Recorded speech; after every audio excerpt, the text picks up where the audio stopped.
Pandef, they are failures. Let me tell you why they are failures. They went to school. When they, I'm a farmer this, I'm a farmer that, farmer DG, because the white man provided opportunities for jobs after graduation. They graduated and they found jobs. Is that not the case? They graduated and they found jobs. Ever since they took over the governance of the zoo, now in our own turn, when we graduate, there are no more jobs. And when we try to struggle to eat, to feed, they say, oh, you are a Yahoo boy. They will stop you on the streets and they will kill you. They take you to a cause of SARS and they harvest your organs in broad daylight. People have been shouting and screaming about the abomination and atrocities of SARS for very many years.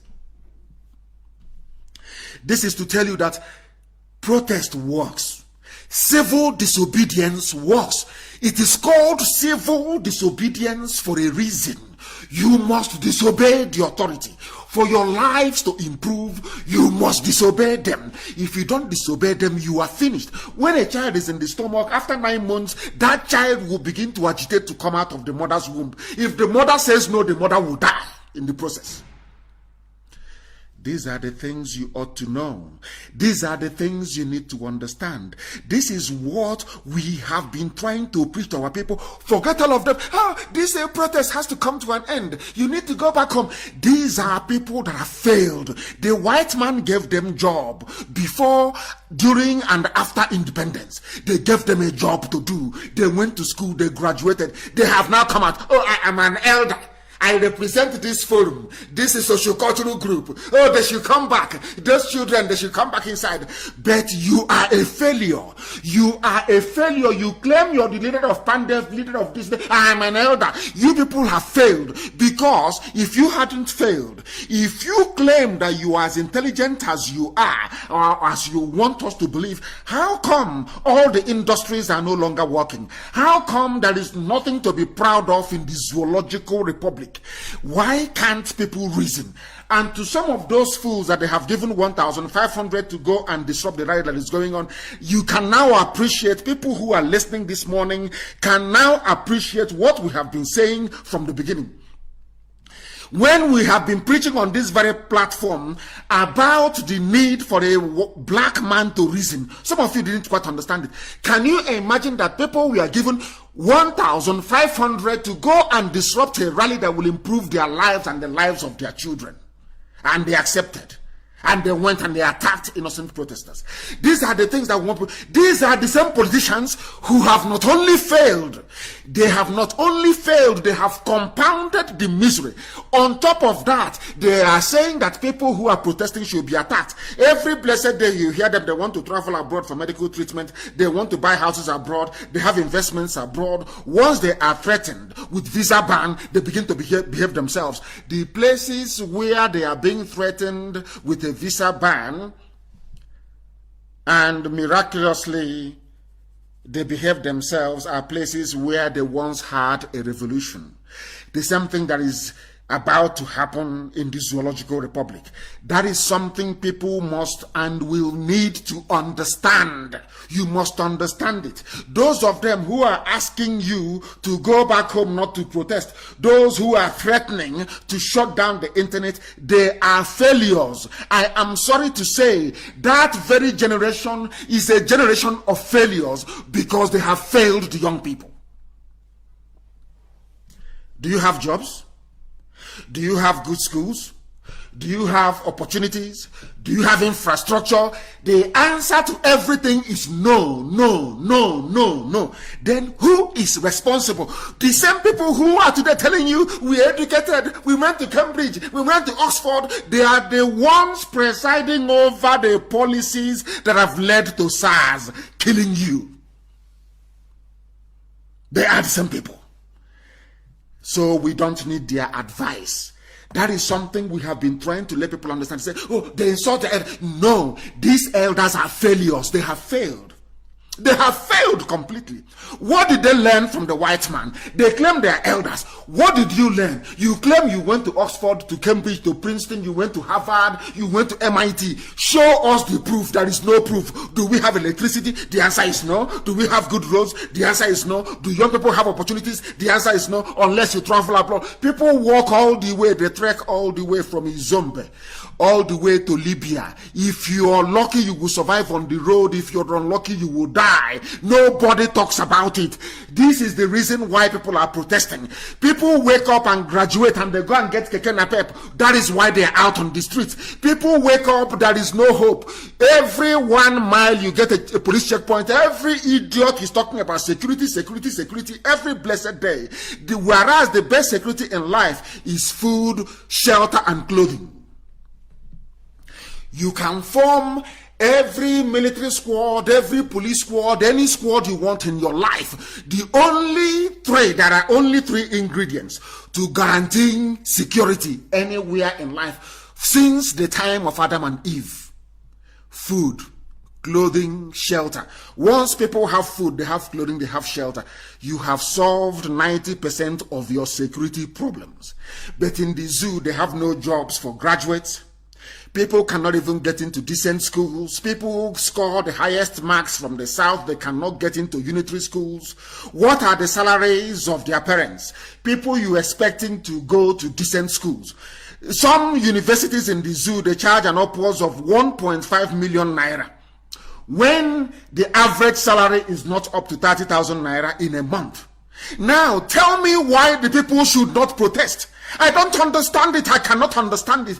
People are coming out to protest because they are fed up. They have had enough. They have had enough of this nonsense. If you don't agitate, your life will be that of misery and pain, poverty and deprivation forever and ever. People are saying no, they can no longer have it. Their children are having fun. They are abroad, everywhere. Your senators, your House of Reps, your governors, your House of Assembly members, all their families are well taken care of. They are having fun. So it is in their interest that Nigeria should be sustained. That is something that people must and need to understand this very morning going forward. That is why we are saying that this End SARS campaign must continue. It must continue. You cannot afford to lose this opportunity. You cannot afford to lose it. Once you lose it, you're finished. Nigeria is a terrorist state. How do you intend to end it? If they ask you to go back home and you go back home and you sit down after end of SARS, you will come out in the next 4 or 5 years after your children must have been killed to campaign for end SWAT. After that must have ended, are you going to campaign separately for end Boko Haram? Are you going to campaign separately for end Miet Yala? Are you going to campaign separately for end Ansaru? Are you going to campaign separately for end ISIS in West Africa? What are you going to campaign? Are you then going to campaign separately for NEPA to give you light? Are you going to campaign for bridges and roads to be built? No, you amalgamate all these needs into one. That is what is happening right now. You come out on the streets and you remain on the street because posterity and history is on your side. And at the end of the process, all your demands will be met because power does indeed belong to the people. That is something we must understand. That is something we must appreciate. And that is why this very morning, later on today, and also this evening, I promised them, for disrupting our broadcast yesterday, I'm going to broadcast this morning, I'll broadcast this evening, tomorrow morning, I'll still do the question and answer. Very, very important, please. If they shut down the internet, then they will now see what is the proper revolution. Because when Britain was doing what they were doing, their intention is to enslave you. That was the clip we played last. That was on Sunday. We played that very clip. Their intention is to enslave you forever and ever. And being in one Nigeria is a cage designed to enslave you. And I'm very, very happy today that people's eyes are beginning to open. And I want to tell every protest group, wherever you are and you see, these are the same politicians telling you, oh, we will agree to your demand. These are vampires. You don't know who they are. It is in their interest that one Nigeria is sustained. That is where they feed from. Some of you don't understand. It's a very simple logic. When you have a politician going to bribe thugs to disrupt what will make the lives of the people, of everybody better, then you know what their true motives are. You will now be able to understand their mindset. You will now be able to appreciate the fact that these people are evil. That is what we are saying on a daily basis. It is in their interest to sustain the One Nigeria project. All of them from different tribes, I'm telling you the truth.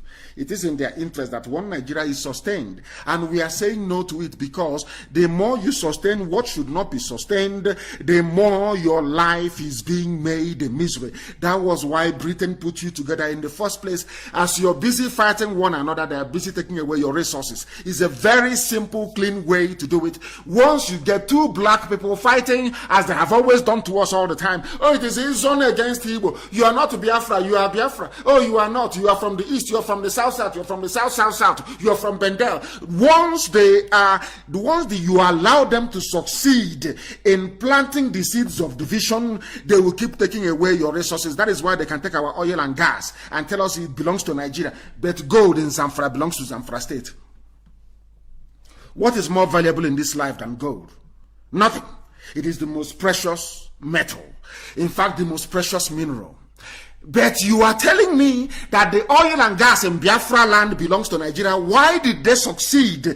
Because they succeeded in telling an Efik man, you're different from Ibibio. Ibibio, you're different from Anang. Anang, you're different from Igbo. Igbo, you're different from Ison. Oh, even Ikure that is Igbo is no longer Igbo. Even Anyama that is Igbo is no longer Igbo. Ebanke, you're not Igbo. Igorobigoro, you're not Igbo. As we are busy discussing all this nonsense, fighting amongst ourselves, they are busy taking our oil and our gas. A very simple rules, a very simple ploy. But in Zamfara, their gold belongs to them. That is the reason why people must be on the streets. If you lose this opportunity, you are finished. If you abandon it and you go back home, you are finished. You are finished. Your life will be a misery. Some of them now that claim they are the leaders of this, no, nobody is the leader of this revolution. It is spontaneous. Nobody is the leader. Anybody who comes out now to claim their leader is looking for money, is looking for a way that he can get his own share of the national cake, and they will go back home and they will sit down. They will send their kids abroad. You will see them writing and talking rubbish on the pages of newspapers. They will appear on channels television and they claim they are leaders. After all, we are the ones who did the End SARS campaign. Did it achieve anything? The answer is no. Because once you rename SARS to SWAT or whatever nonsense that it is the same group of people. If they can bring out terrorists who have been killing and bombing, maiming, raping, and abducting people and add them into the army, what is it that SARS did that they cannot just simply move them from SARS to SWAT? Common sense. Simple common sense. That is why people must remain on the streets until this whole nonsense is over, until they accede to the demands of the people, and the killings are continuing. They have killed people, it did not work, they now send their thugs. That is what they normally do. And these are black people. What they will now do is to push the narrative. Oh, can't you see, it is not every Nigerian youth that is against SARS.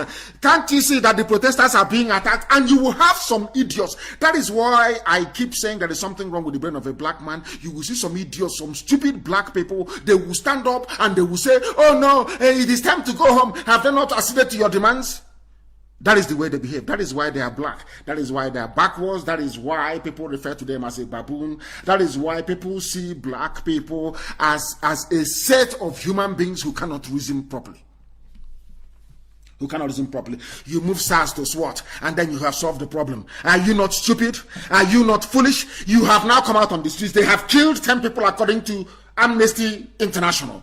10 people shot dead. So the reason why they lost their lives is so that whoever claims he or she is the leader of the movement can go and have meeting with Dangote, can go and have meeting with governors and collect money and come back and be talking rubbish. Are you telling me that is the reason why those people died? The one that died in Obomosho. Are you telling me that is why the young man died? He died because for you to go and collect money and put in your pocket and say, oh no, it is now time to end this very protest. How stupid can you be? People have died. People are still going to die. That is how revolutions work. But you must remain on the streets. Once you stop, you are finished. If you are attacked by the police, you attack them back. I saw some soldiers, I saw videos and pictures of some soldiers who have now come to their senses, celebrating, or should I say, in camaraderie with the protesters. That is what we need to see. We need to see more of that. The soldiers must understand that the people are fighting for them. The police people must also understand that those who are protesting for better salary for them. They are protesting for better conditions of service for them. They are protesting for better standards of living for them as well. In other words, people must come together to show the corrupt minority, that they do not own our lives. They don't own it. That is something you must understand. They do not own it and can never ever own it. That is why this program this morning is very, very important, absolutely crucial, that it gets to the end of the world. That for the world to understand that this spontaneous revolution, of course I agree that Nigerians were afraid, or some of them were afraid to use the word revolution now, to come out to revolt. They couldn't understand it. Britain will not accept it. After all, BBC is even writing about the end SARS. If you're writing about ending SARS, ending police, ending army brutality, they may support you. But when you talk about the real issue, which is how Nigeria was formed, they will come against you. You will hear, you will observe radio silence. There will be media clampdown. There will be censorship. They will refuse to report the truth. That is the way they are, because you are affecting their business interests. If it is SARS, army, or whatever, they can agree with you. But in Britain, what I said to them is that in Britain, before you became who you are, Oliver Cromwell led a revolution against a corrupt monarchy, the monarchy of King Charles I. That is why Britain became, that was the reason why Britain became great. The reason why France became great was because the people had, they had enough, and they said enough is enough. The same thing that is happening today. In other words, if you want a better society for yourself and your children, what is happening now with End SARS protest must continue. It must continue. Every part of the world went through it. Every civilized part of the world went through it. You must go through the same thing. Before you graduate, you must spend 3 or 4 years at a university. You must write your project at the end of it. What Nigerian young people are doing today is writing their own project. They want to graduate from being a bunch of wild animals in Africa into people that have sense. And this very revolution that is ongoing will give that to them. It will give that to them. That is something you must understand. This is a live presentation, please, on this very Thursday morning. The time now is approximately 17 minutes to 9 a.m. in the morning in the blessed land of Biafra. It is a live and direct program to the entirety of humanity. We are not stopping because we are unstoppable. The revolution now started and stopped because people couldn't understand it. Their brain could not comprehend it. But now they understand the brutality of SARS. Somebody can quite readily and easily relate to it, that SARS are very horrible bunch, very horrible set of people. Very, very horrible. That was why politicians, the same politicians, you say, don't attack SARS protesters. I have told the police not to attack them. They go behind your back and organize their thugs to attack you. APC will go behind your back and tell that useless tramp, that prostitute Loreto Noche, to go and organize, pay 1,500. And you're telling me you want to be in a country with people that reason that way. When we were talking before, people say, oh, you insult black people a lot. Every time you insult black people. And I keep saying to them, can you see somebody collecting 1,500 naira? 1,500 naira, $3 to go and disrupt the future of his children. And you're telling me that such people are human beings. Now you understand why we speak the way we do, why we do things the way we do it, and why we must not only end SARS, but end impunity and end corruption. We must end the impunity and corruption, because if you say end Nigeria now, Britain will simply tell BBC, stop reporting that very news. They will tell all their friends everywhere, this fight now It has now gone from A to B. We don't want that anymore. The interest, or should I say, the survival of our business, which is Nigeria, because to Britain, Nigeria is just simple business. That's what it is. It's just a business. It's a company to them. So the interest of our company is being threatened. And once that happens, we will lose millions upon millions, or should I say billions of dollars, and we don't want that. They will ask them to stop reporting it. They will ask them to cease every reportage and to make sure that they keep Nigeria as one, as that very corrupt Obama did. And by the way, Obama is in very serious trouble. I will analyze the news for you on Sunday. Obama is a very corrupt criminal. He is. The reports are now coming out. I will analyze that very report on Sunday. We are live and we are direct, and very shortly, as I did promise you, our lines are going to open. I'm going to truncate this program this morning and just skim through it very, very speedily so that I can open the lines for the whole world to voice their opinion, their anger, their frustration, and above all, support for what is happening on the ground in the damnable zoological republic. Only 1,500 naira to disrupt a peaceful protest, and people accepted it. That is the zoo for you. Now, what you hear is Bloomberg, BBC will say, oh, but there are some youths who support SARS, and mind you, the integrity of Nigeria should be sustained. I saw the tweet from United Nations, exactly what we've been saying. Those are the criminals telling you that Nigeria should be kept as one because of what they're getting from it, because of the looting that is going on, because they are partakers in the process of the loot coming out of the zoo.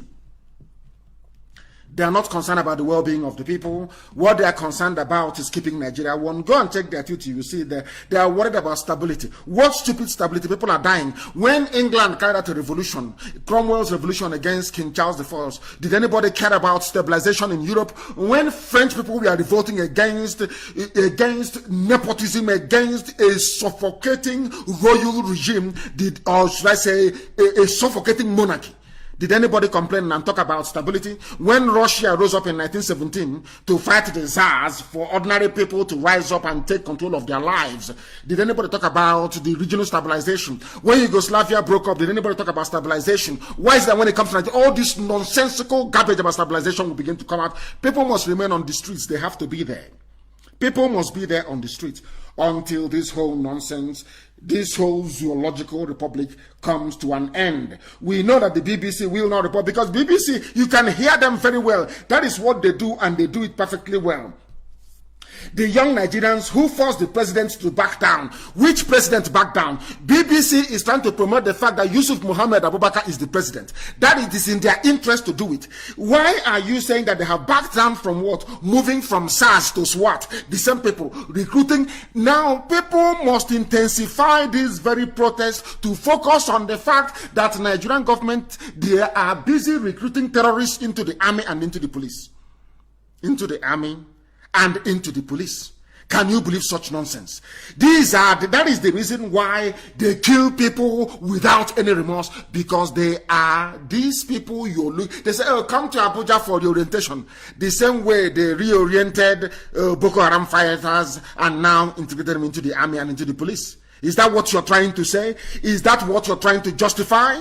Can you see the way they reason? These are terrorists. How can you reorientate terrorists? How is that possible? You put them into the police, into SARS, and now see what they're doing. They are killing people left, right, and center. And that is why BBC's coverage of this very incident, from the perspective that that Yusuf Abubakar actually changed his mind, is absolute bunkum, absolute rubbish. They've not done anything. Moving SARS to SWAT is rubbish. It doesn't mean anything at all. It doesn't mean anything at all. What we are talking about is that the root cause of all these myriad of problems is Nigeria itself, and something must be done about Nigeria. Something must be done about Nigeria. IGP sets up new special weapons and tactics unit, SWAT.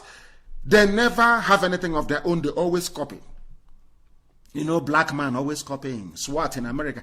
Is an insult. And we were doing our research yesterday, and we understand that SWAT is actually trademarked. It's a trademark. SWAT, Special Weapons and Tactics, is a trademark. A registered trademark. So the IGP, somebody should tell the inspector, the Fulani Inspector General of Police in the zoo, that SWAT is actually copyrighted. They cannot use the name. That's how foolish they are. no research. They just wake up in the morning, they can copy whatever name they like. Because a white man has done it and is working. Where you have SWAT in America, people are civilized, people are learned, people have common sense. You don't have thugs. Politicians do not have thugs who will come out on the streets to disrupt peaceful protests. In America, that you are trying to copy their SWAT, their special weapons and tactics are trained to remain inside the barracks or inside the station. Only when there is an armed robbery, only when there is a high incident of that magnitude where public safety is threatened, will SWAT team be mobilized. And once they are mobilized, they go to the scene of the crime, they finish, they go back to their barracks, and they drop their weapons and their civilians the next day. You are talking about special weapons and tactics. The idiot doesn't even know that it was copyrighted. You cannot just use it. But they have used it in the zoo. And I'm sure that somebody is going to sue them to court in America. Mad people everywhere. You're forming special weapons and tactics. And the funniest thing is, as I reported on my page, the funniest thing is that they have this SWAT team already. It is already existing. They have it because on September the 3rd of 2019, that was last year, September the 3rd of last year, over a year ago, the federal government to deploy, this is the headline from a Janjaweed, the Fulani online newspaper, Premium Times, insecurity, federal government to deploy vehicles, SWAT team to Southwest. So this SWAT team is already existing. And who are the people in it? The same useless Fulani terrorist Janjaweed. They are the ones who are there killing people. They are in the SWAT team. So SWAT team is already existing. They cannot lie. It is there on my page. September the 3rd of 2019, it was a headline on Premium Times, a Fulani newspaper, a Fulani online newspaper. So they have SWAT already. This is the same people that BBC are telling us that Nigeria's president accede to the demands of the youth, accede to their demands, but SWAT team is already existing. There is a SWAT team already existing within Nigeria's police force. So they just move them. That's what they do. Once they mess up, Fulani Janjaweed, once they mess up, they just change the name of the organization. That's what they do. They think everything will be okay. Just like some stupid African countries, when they are running hyperinflation economies, they think that by changing the currency, they can solve the problem. After 2, 3, 4, 5 years, the same problem comes back again to haunt them. Because they don't understand, they don't learn. As I kept saying, as I was saying earlier today, these are the people that the white man gave everything today. When they were going to school, some of these your so-called elders, when they were going to school, every Sunday they will have one whole chicken at University of Nigeria and Nsukka, UNN. They didn't pay any school fees, no tuition fee, nothing. No boarding fees, nothing. They will eat one whole chicken, one person to one chicken every Sunday. Go and ask those that went to the so-called federal universities. The white man gave them everything. When they graduated, they had a job. When it is now their turn to provide the same chicken that they had at the university, to provide the same employment that the white man gave to them, they are now calling you a lazy youth, saying you are doing yahoo yahoo, insulting you every day. When you talk, they will unleash police and army on you to go and kill you. These are the same people that had everything from the white man. The white man did their job, provided for them. When it is now their turn to provide for us, they have said, no, we are not going to provide anything for you. Go and do it yourself. Was that the same thing the white man did to you when the white man was there? These are the idiots calling themselves elders, a socio-cultural group. Socio-cultural. When you are an abject failure, for nearly 60 years, you cannot supply electricity for up to 4 hours in a day. You cannot do it. For nearly 60 years, there are no schools being built. For nearly 60 years, no good roads, absolutely nothing. The only infrastructure they engage themselves in are those infrastructure that will give them kickbacks and handbacks so they can become instant billionaires. And they'll come out the next day and tell you, oh, I've been fighting for you. And you foolishly believe them because you're a numpty, because you're a fool. BBC will not tell you that the youth, they are saying they have now won the argument. The same new unit they are creating has been in existence. How deceptive can these people be? How horrible can this be? The same SWAT team you're talking about has been in existence because it is here. Federal government to deploy vehicles, SWAT team to South, SWAT, SWAT, SWAT team. They want to copy America. They want to be like America. Look at the bunch of monkeys. They want to be like civilized people. Now you understand it. Their deception.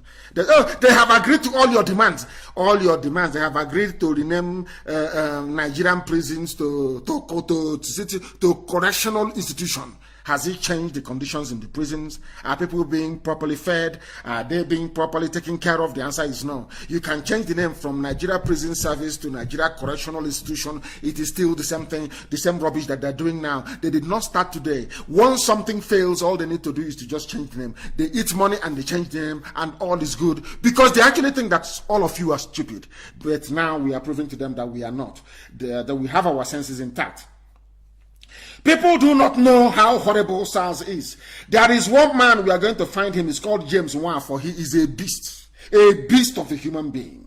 He was the former OC of SARS, the officer commanding SARS in Anambra State.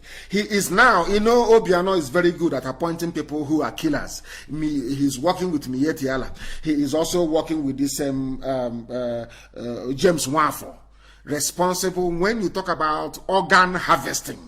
James Nwafo became a billionaire by selling the liver of victims of SARS cruelty, by selling their kidneys, their pancreas, by selling any vital organ inside their bodies. He's an Igbo man. He's from Ebonyi State. A very horrible human being. Do you know the funniest thing? After killing his people, Obiano appointed him as a senior special assistant. Now, there's somebody called Iloanya, a Miss Iloanya, Queen Iloanya is her name. She wrote something on July the 9th of 2020. He wrote from a personal experience. And I'm going to try as much as I can to read some of the things that she wrote down for the world to understand why people are on the streets and why they must continue to be on the streets. People don't understand the depth of the heinousness of the crimes being committed in Nigeria on a daily basis. I posted a video about a man being roasted alive by a Nigerian army. Facebook covered it and said, and suppressed the post, of course, and said that people should not be able to watch this. That tells you all you need to know about these people. I'll continue to read this very piece from this woman called Queen Ilanya. The man you see on this post who is James Nwafo. He's a bloodthirsty murderer. But before I explain further, some introduction. His name is James Nwafo. He was a police officer. His highest rank before retirement was ASP. Currently, he is the senior special assistant to Willie Obiano, the Anambra State governor, on security. He's from Ebonyi State, a father, a grandfather, uncle, and brother. But that did not stop this James Nwafo from going into Okozo SARS in Anambra that must be destroyed. Okozo SARS, to be harvesting organs of his own people, to be selling to India. This very wicked. Some people are out of this world in terms of their, or should I say, the scale of their wickedness. This was the man that Obiano appointed as a security advisor because the man has experience in killing and conducting surgery, just like Joseph Mengele in the Nazi concentration camps, operating on the Jews, and they will fry the Jews. They will use the fat from their body to do soap. They will cut off their hair and use it to do wig, and use it to stuff mattresses and pillows. The same thing that obtained in Nazi Germany was the same regime that James Nwafo brought to Anambra policing, to SARS. Because I heard somebody say, oh, let us go back to state policing. Is Nwafo a Fulani man? Is Nwafo a Yoruba man? Is Nwafo a Hausa man? He's an Igbo man, but he was busy killing people and harvesting their organs. So what we need is a root and branch overhaul of the entire system. And that means the Zoological Republic of Nigeria. This queen continued to write, this very young lady. My family's path collided with him on November 2012. When my brother was arrested at Ajali is in Anambra State, my family went to the police station at Ajali and they said SARS or Kozo had taken him and arrested him with some other boys. So my parents went to SARS or Kozo. This man blatantly ever making any arrest or transfers and assured my dad that the boy wasn't in their custody. That's what they do. They arrest you, there is no documentation. Once you're arrested, you're finished. So the idiots asking people to stop this end SARS campaign. When they arrest you, they don't document you, they kill you, they harvest your organs, and they sell it. The same thing happened in Delta State. We're going to come to Delta State later on. To what Okowa is doing. Okowa is trying to play the good boy of the Fulani, the same rubbish that they always do. Every idiot that comes out, he becomes a governor. They think they have arrived. They can do as they like. They can serve Fulani Janjaweed. The same thing is happening in Delta State as I speak. The same thing that this family had to go through. People go through it every blessed day. They kidnap kidnap your children. That is why people must remain on the streets. Your daughters are taken, your sons are taken, their organs are harvested and sent to India.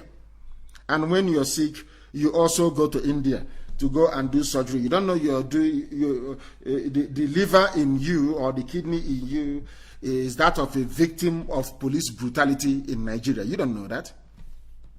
But now you know. When we went to the police station, my mother screamed and pointed at her son, telling this man, that is my son, that is my son, telling James Wafo, who is now working for Obiano, these are a bunch of murderers. A collection of evil people. A bunch of murderers. The mother was screaming, saying, this is my son, this is my son. This same James Wafo ordered that my parents should be pushed back. The next day my parents went back and this man told them point blank that he had killed my brother. And that there is nothing that can be done about it. James Wafo, he is still walking about alive this very day. He is in Anambra State, working for the governor of Anambra State. You can imagine these are the people that want to become president. These are the people that want you to Igbo presidency, whereas they are busy killing and harvesting the organs of their own children. These are the evil men that you have. Come and do presidency and die. You will see your death coming before your eyes. This man today is working for Anambra State government. James Wafo is ASP James Wafo. He was the one running SARS. I'm saying this is because of those calling for state policing. You are talking rubbish. We need a root and branch dismantling of this edifice of lies and cruelty, which is the damnable zoological republic. A man, he has children. James Wafo has children. He has a wife, he has children, he has grandchildren. He is uncle to some people. He is brothers to some people, but he was busy killing other people's children in Anambra State and harvesting their organs. And told this very family of Iloanya from Ajale, Ojale is the name actually, not Ajale, Ojale, and said to them, I have killed your son. There is nothing you can do about it. This is the depth of despair in Nigeria that some people are saying, it is enough. People are losing them. What business are you going to lose that is greater than the loss of life of a young man at the hands of this dreaded police squad in Okozo? P2B kept Okozo SARS. Obiano came and kept Okozo SARS. Because that is how they get rid of their political opponents. If they have issues with you, they go and they pick up your son or your daughter. They take he or she to SARS and they kill the person and they harvest the organs. In broad daylight, they tell you, I have killed your child. You cannot do anything about it. And when I talk about their own children, people start complaining. But they have children. They don't know that people can do the same thing to their own children. They have children. This is what I'm saying to Facebook. Do you understand what you are covering? By covering the zoo, by protecting the zoo, by banning people, by suppressing our posts, do you see the amount of evil you are helping to cover up? We don't hate anybody. I remember before we were preaching and they said you hate Yoruba. I say you're talking rubbish. I have relatives who are Yorubas. The same thing today that are peddling their myth that I hate Fulani. I hate Fulani Janjaweedism. I hate the Fulani Janjaweed. I can't hate you if you've not done anything to me, anything bad to me. Tell me why we must love these governors. Look at what they are doing. James Wafo, look at what he has done told the mother to her face, I have killed your son. I work for SARS Nigeria. You cannot do anything about it. And people are asking us to go back home. Very soon, the order is coming. Let us see if they can sustain it for 4 more weeks. Because once IPOB steps in, that's the end of the game. So we want to see if they can sustain it for at least up to 4 weeks. We know they're going to bribe them, because if they know that IPOB is coming into the protest in a big way, they know that it's game over. So they will go and bribe those that they claim are the leaders. That's what they always do in the zoo. The best way to conduct a revolution is not to have a leader leading that very revolution. Spontaneous uprising, spontaneous eruption of anger should not have any leadership. Because once you have a leader in the zoo, they go and bribe the people. They are not like IPOB, they are not like us. We are unbribable, we are unbuyable. But look at the idiots, you go and bribe them and they start talking nonsense. That is why the story of this very family is very moving this very morning, and we must read it. However, lots of people, including some SARS officers, said that he was bluffing and wanted us to bring money. That is what they do. Extortion is also part of their game. So we brought money, yet he refused to budge. We sold lands and took money in bags, yet he didn't budge. When we went to the Commissioner of Police in Anambra State, as at then, this man's name is Bala Nasarawa, another Janjaweed from the north. He called Mr. James Nwafo and he claimed they had a shootout with armed robbers, and probably that my brother was one of them. The brother that the mother saw Korokoro with her live eyes and said, "This is my son. You're holding my son. Give me my son." A mother was crying, dying, rolling on the floor, begging everybody, including the governor of the state, including Commissioner of Police, saying, "Please give me my son. I can see my son. He's alive." James Nwafo came and said that the boy died during a shootout with armed robbers. The same boy that the mother saw in police cell is now dead. His organ frozen and on the way to India. That is Nigeria for you. People don't understand what we are fighting. Facebook, let me tell Facebook in Lagos, there is no difference between a Facebook cooperative in Lagos and those people that accepted 1,500 naira to go and disrupt the protest. There is no difference between you two. All of you took money from the government to try to protect an evil regime. Evil regime. And I want to ask those working for Facebook, I want to ask those who are claiming they want one Nigeria. Do you, if you're a father or you're a mother, can you imagine going to a police station, seeing your child in police custody? The next day, the police will come and say that that same child in their custody died during a shootout with the police. So the police opened the cell door, or the boy turned into a witch or a wizard and left the prison, left SARS detention center and went to commit armed robbery. With which gun? We ask. That is the reason why some of you must reason, especially those working for Facebook. I know that some black people don't have conscience. I know that some black people, they personify evil and the devil himself. But you must understand what you're doing. You must understand what your suppression is doing. You must understand that anytime you ban somebody for speaking the truth, you are encouraging SARS to kill the next innocent victim. Mr. Bala Nasarawa obtained a report from James Nwafo claiming that my brother died during a shootout with the police because my brother was an armed robber. The same brother that my mother saw inside the police cell. Then Mr. Bala Nasarawa looked at my parents in the eye and told them that there is nothing further he could do since Mr. James had denied ever arresting or detaining my brother. The same brother that I saw in the police station is now dead, killed at the hands of James Nwafo, who is now working for Obiano, a gang of murderers. They get together, they decide to kill in the name of one Nigeria because they are getting something from it. The same thing that Kotma used to do when the white man was around, the same thing that Nwadishi used to do when they were around, when they appointed their warrant chiefs all over the place. The warrant chiefs was doing the bidding of the colonial masters against the traditions and the norms of his people. Very, very sad indeed. The same thing has continued. Or should I continue reading? Of course not. The same Okozo SARS, they have now transferred people from Okozo SARS to army barracks in Onitsha. They don't know we know all of this. They have now transferred them to army barracks in Onitsha.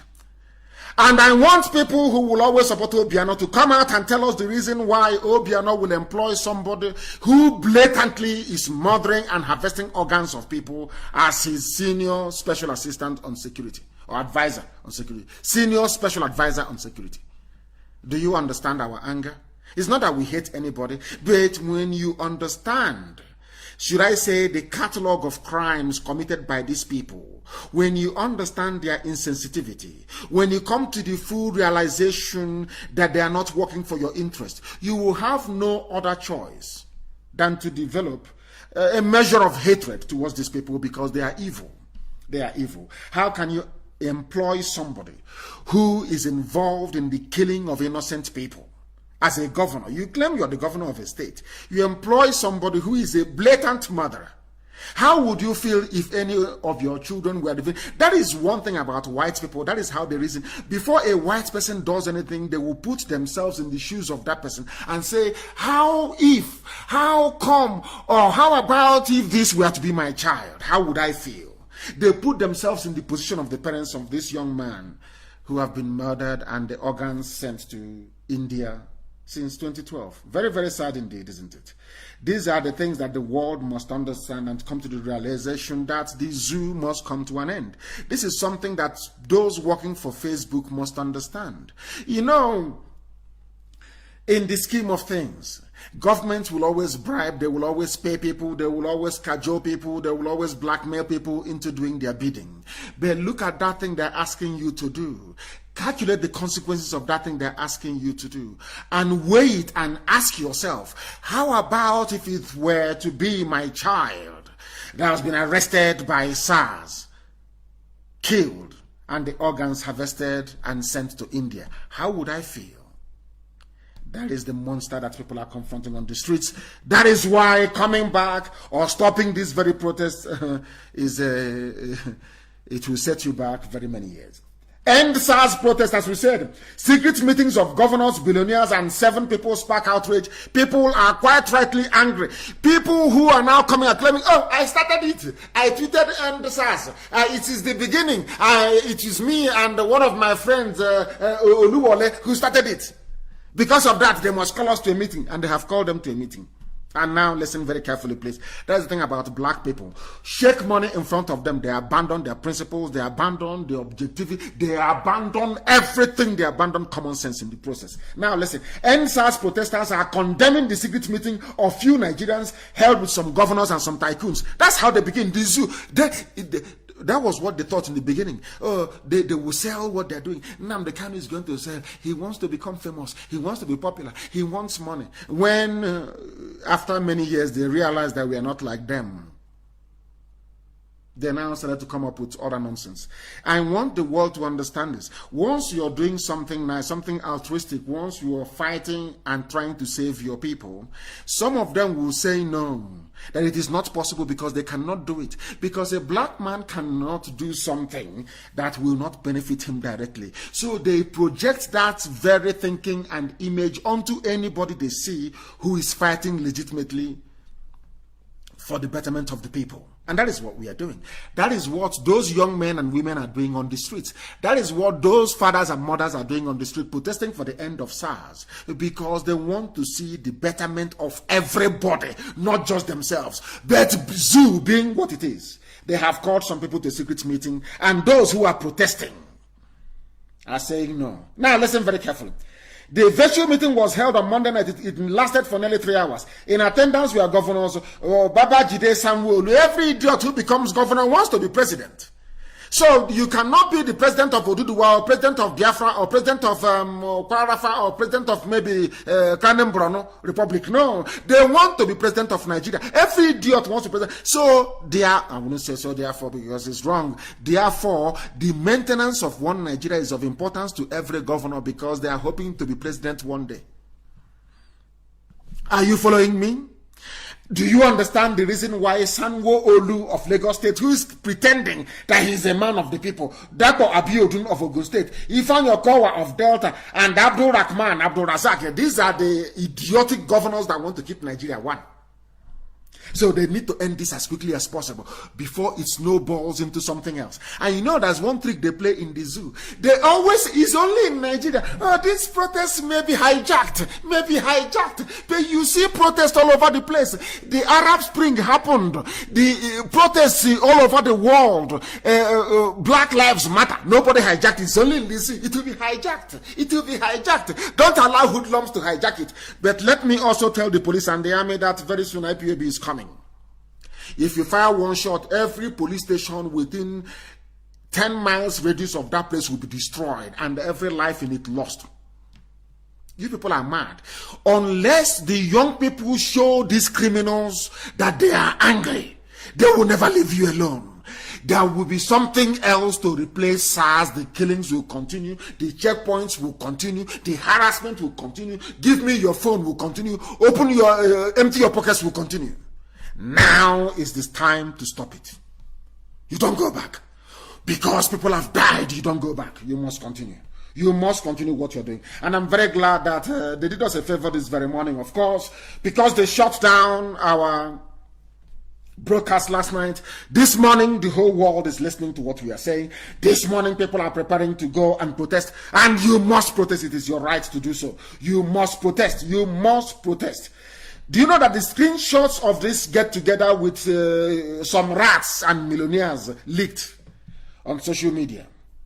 Now, the respondents insisted that protesters have no leaders, and that is what I said earlier. You don't, in a mass revolution, leaders emerge from it. You don't have any leader to start with. Leaders emerge as a result of the activities of the protagonists. Now they are claiming, oh, we are the leaders. Or who told you that? People are angry, and they quite rightly came out on the streets to protest and to demonstrate, and you're claiming you are the leader and you criminals everywhere. That is what the zoo have done to them. They go to university, they do cultism, and they come out. Any opportunity they see, they want to hijack. Any little thing they see, they want to take, and they want to take glory. They want to hijack it and to make money from it. Not to hijack it to be of any use for the wider cause, but to make money out of it. Trouble started after Digbo Awojide. He's in London, protesting in London, announced on Tuesday that he and others were in a meeting. Awojide disclosed that 7 of them met with some leaders of the private sector. Just imagine.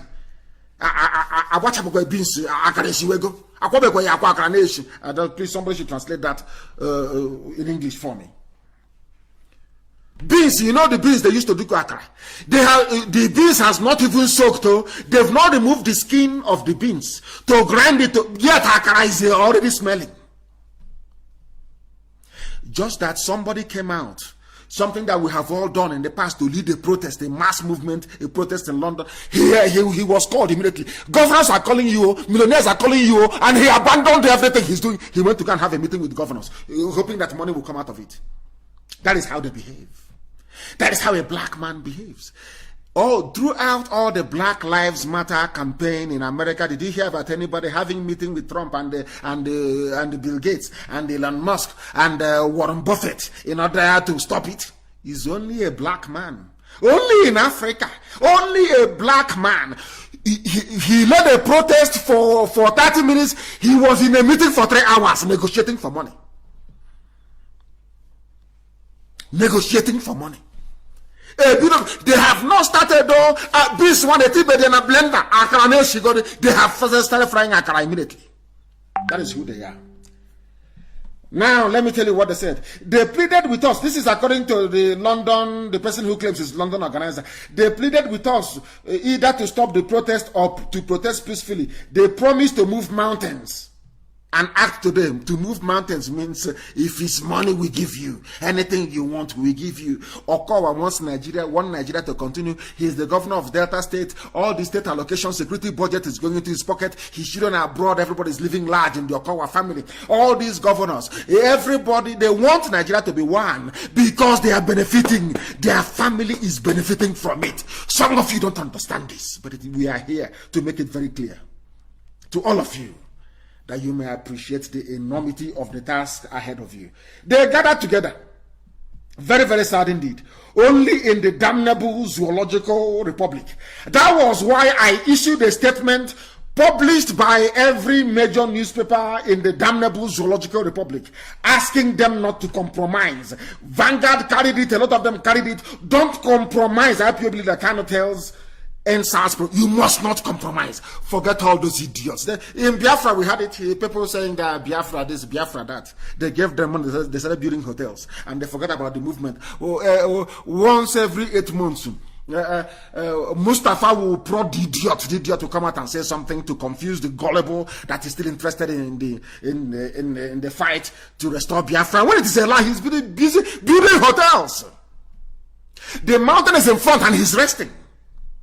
And I asked them, why are you building hotels? A hotel in Imagine what I do with hotel. If you claim you love your people should also love you. Anything you want, they will do. If you want money, if you want to be chewing gold and diamond every day, Biafrans will give it to you. Go and get them Biafra first. The idiot is busy building hotels.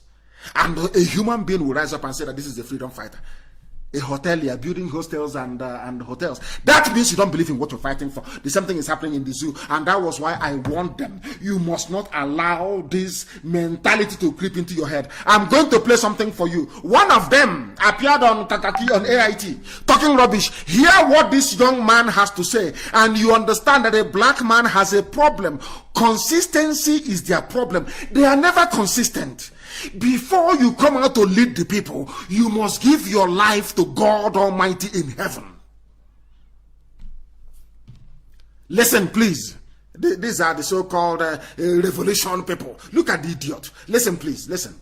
Things there, but the extract of the five that the public, brought out was also considered. That look, this is what the public has released outside what the NSAS Reform Police NG advocacy has sent to the government.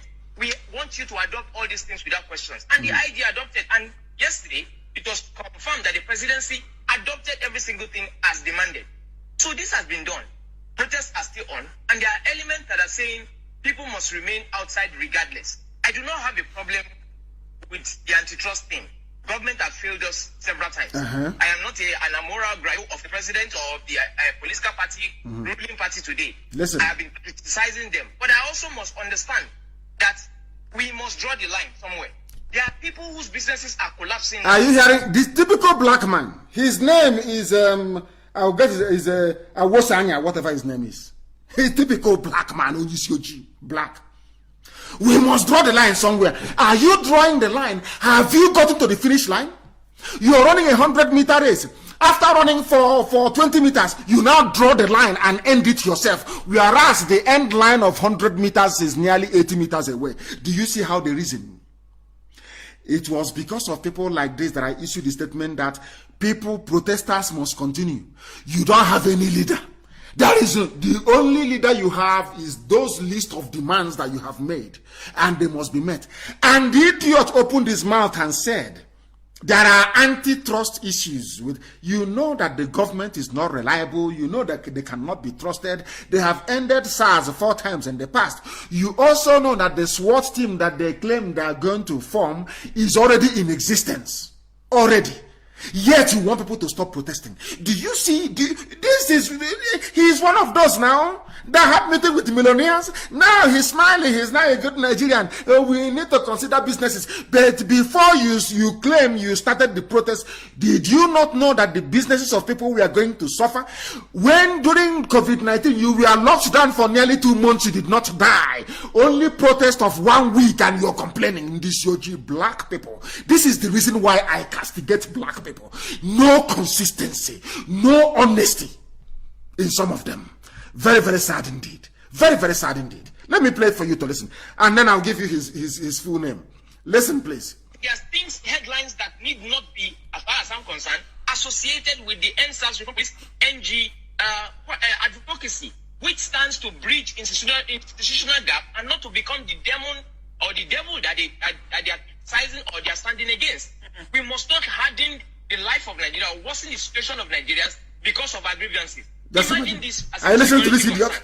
There are some people who feel that the scrap of SARS is an injustice. They gather themselves together and start blocking roads as well.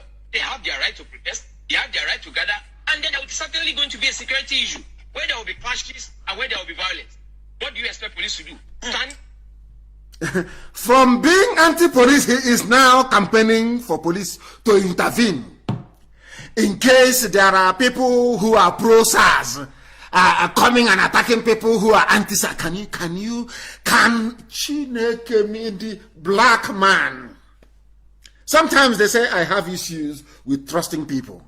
I trust people, but I do know that they are not made or designed the way that we were. We are made differently. We are designed differently. Do you see the way he was in let me get the idiot's name. Let me get the fool's name. I want to get this idiot's name. Hi, Chineke and this UG, black people. Unbelievable. Unbelievable. He was on the front line for only 30 minutes. He was in a meeting with billionaires for 3 hours. After leaving the meeting, he's now talking. Let us not allow our grievances to go. His name is Segun Awosanya. Segun Awosanya. Segun Awosanya. These are the charlatans opportunity, just waiting and waiting and waiting, because you sent out a tweet and the tweet had end SARS on it, and now end SARS is trending all over the world. You think it now belongs to you. You've now gone into a meeting with your governors and so-called billionaires. They have given you money, and look at the rubbish coming out of your mouth. Democracy is a game of numbers. If you have 10 million people who are protesting to end SARS, and there are 500 people who are hired thugs of APC, given 1,500 naira to come and stone them, and you're telling them they have right as well. If you have right as well, go somewhere else. Those who were protesting in Abuja were at the beggar roundabout. Those protesting, those who claim they are pro-SARS, could have gone to Ashokoro, go to Asorok and stay somewhere else. But I know why they brought them. They brought out all these anti-SARS people or anti-end SARS people in order to stop people from marching to Asorok and demanding to see Yusuf Mohammed Abubakar face to face. That was why they brought them out. But by the way, they are in the minority, a very insignificant minority. That is the zoo for you. This young man, Awosanya, knows very that the same way they changed the name from NEPA to PCHN, it has not stopped the darkness from enveloping the zoo every night. Changing SARS to SWAT will mean nothing. But he doesn't understand it. But he's educated though. He's a learned man. He's an intellectual. He opened his mouth and said there are trust issues with Nigerian government. The same idiot saying there are trust issues opened his mouth again to say the other people protesting to keep SARS, they also have their rights too. When Marie Antoinette and Louis the 14th, King Louis the 14th was overthrown in France, there were those who were pro-monarchy. When the Romanov family was kicked out of Russia and killed, in fact they were killed, the Romanovs, the Tsar, there were people who were pro the Tsar. When George Washington led a revolution in America that kicked out the British, there were those who were sympathetic to Britain. They wanted colonization of America to continue. Even when Nelson Mandela was fighting to end apartheid, Mangosuthu Buthelezi, more like as you speak in our language, was siding the apartheid white regime. The Inkatha Freedom Party was fighting ANC. For those of you who don't know history, who is talking about the pig in the creek, that dirty pig who can no longer breathe properly. You cannot all be together. There are those who will work for the oppressor. Mangosuthu Buthelezi was working against Mandela. He asked Inkatha Freedom Party members to attack ANC rallies.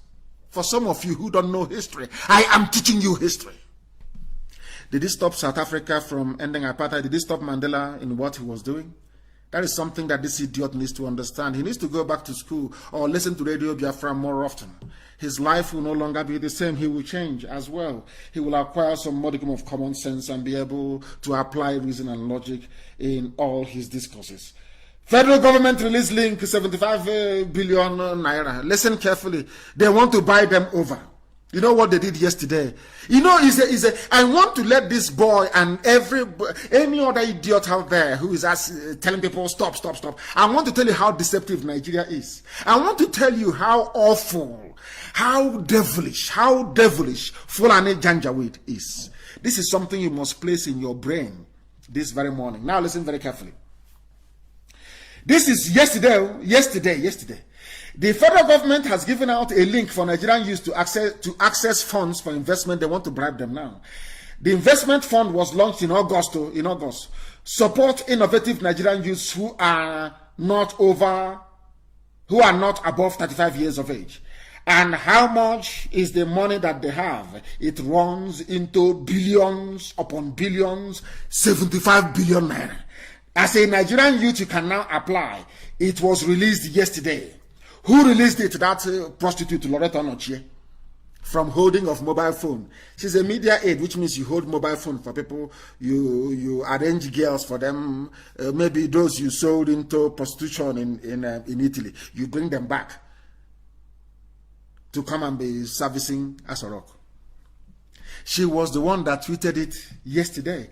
Application for Nigerian Youth Investment Fund begins because they know, as a Nigerian youth, they have so much humiliated you and insulted you. They know that if they sprinkle 1,000 naira in front of you, that you will abandon your protest and go and start applying. Because what they want to do is, if you apply for this investment fund for youths, you, of course, you have to leave the protest to go and apply for it at a nearby cyber cafe. Do you see how that is? I told you before they came out with these schemes, they will try to buy you over. They will try to buy your conscience. They will try to buy your resilience. You must ignore all of that because history beckons. History is calling your name. All of you out on the streets protesting, history is going to remember you. When the history of the zoo will be written in 50 years to come, your name will be there. If you go and accept what these fools are offering you, 1,500, nobody will remember you. They claim they released this money yesterday. Loretta Nochie tweeted it yesterday. Go to her tweets, you will see it. She tweeted it yesterday. But do you know the funniest thing? They did the same trick in July of 2020. We are now in October. The same thing is asking you to go and do. I want everybody who is in support of this Janjaweed regime in the zoo to appreciate what I'm saying this very morning, because the time now is 9:31 a.m. in the morning in Biafra land, 29 minutes to 10 a.m. in the morning in the holy land of Biafra. We are live and we are direct. Listen carefully, please. Listen to me. This same investment fund that Asorok released yesterday has been in existence already. There's something with SWAT. How can anybody trust this type of... These people are so dishonest. They are dishonest. They are dishonest. They want to buy you over. They did not tell you that this investment fund has been existing before. Please, somebody post it on my page. Nigerian Youth Investment Fund, federal government cash transfer, NYIF loan of 75 billion to Credit Microfinance when 22nd of July 2020. 22nd of July 2020 is, they released it then. They have shared all the money, but Loretta Nochie is releasing another link yesterday to lure you away from protest. So you will say there is money. You see how they regard you. So you see how they think, you see how foolish they think you are. They think that because your brothers have been killed, your sisters killed, SARS tormenting you every blessed day, stealing your cars and stealing your phone, harvesting your organs. Now they think that only 2,000 naira can pay for all of that pain and suffering. They can buy you over with only 2,000 naira. That was why they released the link yesterday. And I want it to be published. Can somebody please publish it? Federal government releases link. Apply for 75 billion naira is a youth investment fund. It was carried yesterday by a zoo online newspaper. Legit. It is there. I want it published on my page. The screenshot, please. Because if you post the link, Facebook will suppress it. There is also another one. Nigerian Youth Investment Fund. Cash transfer. When was that? 22nd of July. The same thing they announced in July, they are announcing again because people are protesting, young people are protesting, they want to buy you over. You see, they don't have respect for you. Can you now see that they are not sincere in what they are saying? Can you now understand? Can you now begin to appreciate the enormity of the task before you people and why you must remain out on the street to ensure that SARS really comes to an end? Vanguard also carried the news yesterday that they have now end SARS. Adamsat launches emergency fund of with $10,000 to support youth. This is another man who is now launching emergency fund to support youth. His name is, what is this man's name again? Adam Start is the name of the charity. A global UK-based non-profit, Adam Start, on Tuesday launched an emergency fund with $10,000 to support young people in Nigeria following demands for the prescription of the Federal Special Anti-Robbery Unit. Now, this is a UK-based organization. Britain is doing their own from the UK. Asorok is doing their own in the zoo. Millionaires and governors are doing their own because they understand one thing about Nigeria, that once you talk about money, people abandon their conscience. People no longer reason properly. That is why they have gone for this global coordinated, I wouldn't call it an attack, slush funds everywhere to buy over people. To buy over people. Now listen very carefully, please. A global UK-based, UK. Now I'm asking this Adam Start, what has 10,000 support for young people in Nigeria got to do with the demand they're making? When people were demanding that Black Lives Matter, did you pay money? Did you launch any scheme to support Black, or should I say African Americans, the young ones in America? What is all this nonsense? What is all this rubbish? What has money got to do with asking that SARS should be shut down? If you did we tell the youths who are protesting, because I'm no longer a youth anyway, I'm 53 years old, I'm an old man. If the young people who are protesting, did they tell you that they want money, that if you give them money then they will stop, that what they are doing is somehow, or are you trying to let the world understand that the reason why federal SARS is being so brutal towards young people in Nigeria is because of lack of money? And it doesn't make sense. It is illogical. But I'll continue. This was disclosed by Adam Bradford. He is the CEO of Adam Start. This is how they condition the brain of black people not to be able to discern or think properly. People are agitating to end SARS. They are protesting to end SARS. And you're launching a money scheme what has money got to do with ending SARS? I just want to understand that. Now, do you appreciate where we are coming from? These people are not as intelligent as they claim they are. He sent a tweet saying one of Her Majesty's young leaders and fellow of the Commonwealth Society, Adam Start, today made money available to help young people. What for? Did the young people tell you they need money to end SARS? No, they need to demonstrate to end SARS. Because if you give them that money, the same SARS will stop at the next junction and take it from them and kill them in the process and harvest their organ in the process. They think we are stupid. They think you are black because you are black. Once they launch you, UK government is that woman that is doing this. They say, oh, they have sat down and strategized in Abuja. This goes to confirm that Britain has a hand in what is happening in the zoo. I'm telling you the truth. Britain runs Nigeria. I'm telling you the truth. That they held a meeting in Abuja. They said, you know, an average Nigerian nigger needs money. They are very hungry. So why don't we flash them money? Now they coordinated the attack. Presidency, you will relaunch the 75 billion naira youth fund. Millionaires and governors, including Okowa, you people call the leaders of the protest and offer them money, and you in the UK government launch this Adam Start, tell them that Nigerian youths, they need money. A well-coordinated attack. But we are here. That was why they didn't want us to preach last night, because they understand that we know their game, we know the game they are playing. They want to buy you over with 2,000 naira. Now, you're claiming there are no SARS on the road anymore, but army checkpoint is there, police checkpoint is there. They give you the Adam Start money, you apply for loan and they give it to you with the youth fund and all that. You go to the next checkpoint and they will take the money from you and put it in their pocket. If you talk, they will shoot you and you will die. They will say, after all, you have collected money.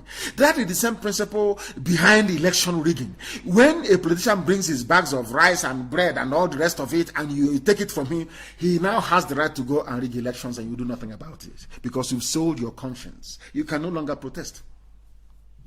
Do you understand? Do you understand their game plan? Britain has floated their own fund for end SARS youths. Presidency have floated their own. Governors and millionaires have floated their own, chasing you with money, and they know that very soon you will fall. They know you're going to fall. You will fall, and once you fall, this whole program, this whole revolution has come to an end. And then you go back and start crying once again. And who knows, you will be the victim this time around. I want to point out their lies, their flaws, what they are doing. I want the world to understand that this noble family of IPOB, we understand the game in the zoo. We know what they are doing. They called a meeting in Abuja between the British High Commission, the presidency, and the UK government abroad. They said a Nigerian loves money, a Nigerian youth, they're very hungry, give them money and they will abandon their protest. Therefore, we are going to launch one in the UK, we are going to launch one by the presidency, and millionaires and governors are going to launch one. Go and identify who the leaders are in every state and give them money to abandon the protest. They think we don't know. That was why they didn't want us to broadcast last night, but we're doing it this very morning, and the whole world is now aware of what is happening in the damnable zoological republic. SARS or COSO, who doesn't know, it is going to come to an end. It's going to come to an end. And there was something again that was very troubling. They said that a Human Rights Commission to investigate violations by SARS, now they have woken up as a result of the protest. People don't know there is something called Human Rights Commission. It is their job to investigate violations of people's rights in Nigeria. They don't exist because they're in the pocket of Asorok. They don't do nothing. The only reason why they are saying it now, we are going to investigate, of course they will not do anything. It's just like one of those panel of inquiries by Senate or House of Reps that doesn't see the light of day. It is all something. They're all one. At last they have said we are going to investigate. But where have you been all these years? Where have you been all these years? All these years, where have you been? Have you not received reports about SARS atrocities on your desk? They have, but they have not investigated. They are only investigating now. Now, ask yourself this question. Why have they decided to investigate now? Because people are now protesting. Because people are now complaining. If you don't complain or protest, nobody will know or hear about your grievances. That is why the protest must continue.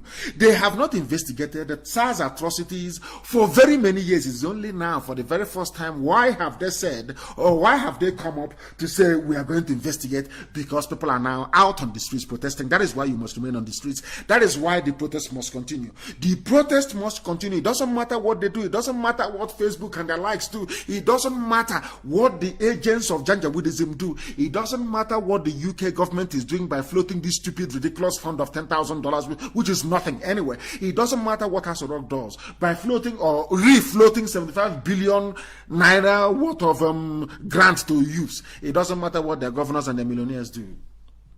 You must remain resolute. You must remain resolute. Once you go in, it is over.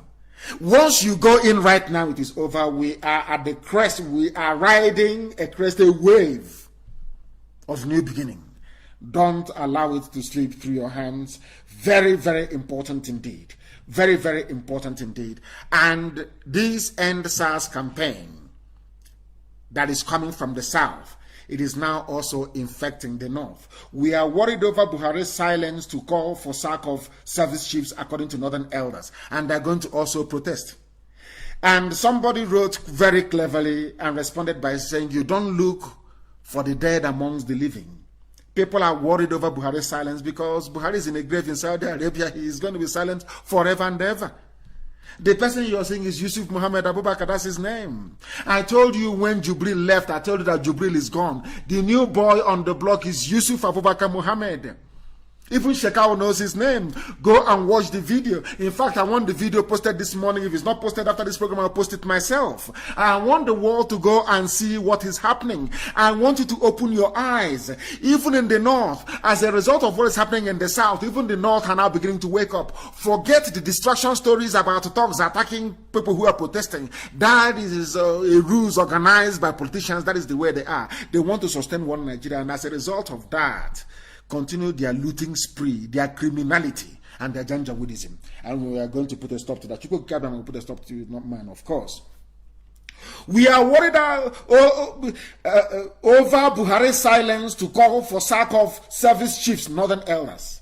They are now asking Buhari to listen to the voice of reason before it is too late. Say women and children are suffering in large numbers in Northeast and Northwest. You people brought Boko Haram, didn't you? You brought Janjaweedism. You brought ISIS in West Africa. You people, the same North who are today complaining, they are the ones receiving largest share of aid from EU, from US, for a problem that they themselves created. And I have said to President Trump, if you can stop giving money to California, because you know that some people that are the ones setting up the wildfires, they use accelerants and they start burning everywhere because they want federal aid. And Trump said, no, I will not give you any more money. Trump should also say no to the Northeast and Northwest because they are the ones that brought Boko Haram and insecurity. It is them. I don't want people to absorb this present regime or absorb the Fulani of the blame of insecurity in Nigeria. It was the Fulani that brought insecurity to Nigeria, not anybody else. They brought Boko Haram, they brought banditry, they brought ISIS in West Africa, they brought Miet Yala, they brought Ansaru, they brought Al-Qaeda in the Maghreb. The fault lies with them. And they are the ones in government. They are the ones who are in government, and that is why the protest has to continue. Everything I tell you this morning is geared towards making people realize what is before them and making them come to the understanding that this must continue. Are you going to have a separate campaign again to end lopsided constitutional appointment? When Garba Shehu was talking the other day as we played, you saw him lying through his teeth. Somebody from the Bar Association or the Bar Association have written to the zoo asking them how about the appointment of all these people. Maybe I will do the analysis on Sunday. I am going to allow some of you to place your calls this morning. I will take it, and I want you to encourage those who are about to go out to protest, those who are already protesting, and to give whatever support you can to make sure that this very effort is sustained on the ground. Because the Fulani Janjaweed regime in Asorok want to bring this whole thing to an end, and we are saying no to it. Because if you stop protesting now, there are over 300 army and police checkpoints in the southeast alone. If you combine South, which is Biafra land, if you combine it, there are over 900 checkpoints in Biafra land. If you stop going out to protest, those checkpoints will still be there, extorting and killing people. If you don't give them 100 naira, they will shoot you dead. That is something you must understand. And also the zoo, the same governors, they are ganging up. You know, that's what they do. Once you become a governor, you want to keep Nigeria one because you want all your allocation to be flowing in all the time. Federal government flags off initiative to end Boko Haram banditry. How is that going to be possible? I don't know. He's a Yoruba man. He says he wants to go to the northeast to go and end banditry. I do not know. The Minister of Interior, Ralph Aregbesola, flagged off a meeting in Maiduguri in Borno State capital on Tuesday, according to a press statement by the ministry's director, Muhammad Manga. Nobody saw him there, but that's what they said. While calling on Nigerians to support the President Muhammadu Buhari-led administration, of course, leading it from the grave in Saudi Arabia, in its effort to exterminate insurgency that is making living of ordinary Nigerians difficult and miserable. He said the government was ready to tap into the knowledge of the people in achieving this. How are they going to do it? They have now gone there, and he's now recognizing Kanem Brono Empire because I did on Radio Biafra. They are copying because they all listen. They have now come and they are now recognizing Kanem Brono Empire because we mentioned them on this very platform. They are losing, isn't it? They are on the losing side. And right now, I am going to open the line. Please listen very carefully. I will not mention this line more often. Please listen very, very carefully. And I can assure you, even tomorrow morning, we are also going to be on what's it called? On Telegram as well, that more people may be able to join us. We understand this morning that Buratai is threatening demonstrators. Hi, Chineke miye, I am praying. Nigerian army remains resolute to the peace and stability of the nation. They are threatening to bring out the army. And I'm telling you right now, once they bring out the army, IPOB will go out on the streets. I can assure you of that. My goodness. That's what they do. Threat all the time. Fulani. That's the only weapon they have, is to threaten people. Rubbish and useless, and Buratai doesn't exist. Ask him to give. Let him not issue statement. Let him come out live. Of course, they will go and use deep fake videos, and they start preparing it as they always do all the time. He is talking nonsense. This one is Sage Musa. We warn all subversive elements. They can do nothing. They cannot defeat Boko Haram. You cannot defeat the entire youths of the South and the Middle Belt. You cannot do it. You are talking nonsense. You cannot do it. They have used money, did not work. I know that's what they're going to do. They will try money. If money doesn't work, they will use stress and intimidation, and that's what they're doing. You can't do nothing. You cannot do nothing. I repeat, you cannot do nothing. What happened to you in Enugu will happen to you again. If you come out and you mobilize against innocent people, you will die in your barracks. You will die in your police stations. Try it and see what will happen to you in the area. Our lines are open, but I want to announce the number, please. Those of you who are calling should please give us some time. I want to announce the number, please. Please do bear with me, that others may be able to participate this very morning. The zoo is crumbling. They're afraid that IPOB will come out. And once we come out, you know it is over. That is why they are talking their usual nonsense, talking their usual crap. If you don't know, you will panic. You will say, oh, the army, who is the army? Were you able to defeat Boko Haram? Have you defeated Miet Yala banditry and terrorism? Nothing. You have nothing. We are the people. The people have spoken. There must be a change, and that change must happen now. And they're not going anywhere. You're talking rubbish. Your mates in Mali tried the same thing. They tried to use intimidation. I know that Britain is advising you. Give them money. If they refuse, bring out the army. As I warned you earlier, BBC will not talk, no world media will talk, but I am assuring them, if you mobilize your army will die on the streets. We assure you of that. In the area, you can kill them in Yoruba land, you can kill them in the Middle Belt, or maybe in Abuja. If you try that nonsense in Biafra land, the news the world will hear tomorrow morning will be of a different one altogether. I have told you, we are prepared for you. We are prepared for you, and we are waiting for the right time. Try that nonsense in our land. Go and bring out your army to shoot innocent young protesters, and you will see what will happen to you. We will catch you with our bare hands and drink your blood. Useless idiots everywhere. The number to call this morning is +4479 51278705. I repeat, +44 is a UK number, +4479 51278705. And as always, we are also on Skype, IPOB2020@outlook.com. For Skype, it is IPOB2020@outlook.com. This is our first caller this morning. Your name, please, and where you're calling from. Please go ahead. Hi, good morning, sir. This is Jocelyn. I'm calling from UAE. From UAE, Jocelyn who? Jocelyn Noah. Thank you very much. Please go ahead. My name is Jocelyn Noah. Go ahead. Yes. I actually have been following your broadcast. It's a good thing that it came on this morning, even though you were disrupted yesterday by Facebook.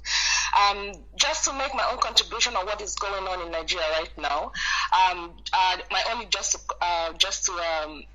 congratulate the youth for coming up and for coming out to protest. This is actually, it's a long due, an overdue protest, which is actually going on right now. They are doing the right thing. So what they can do is just to remain focused, because you already said it, that they are going to throw in money and they want to beg and then get them off the street. There are so many things right now they can actually demand for, not just the end SARS alone. There are a lot of things they can demand for. So this is the right opportunity they've got. It's a golden opportunity that if they decide to let it go, that means it might not come back again.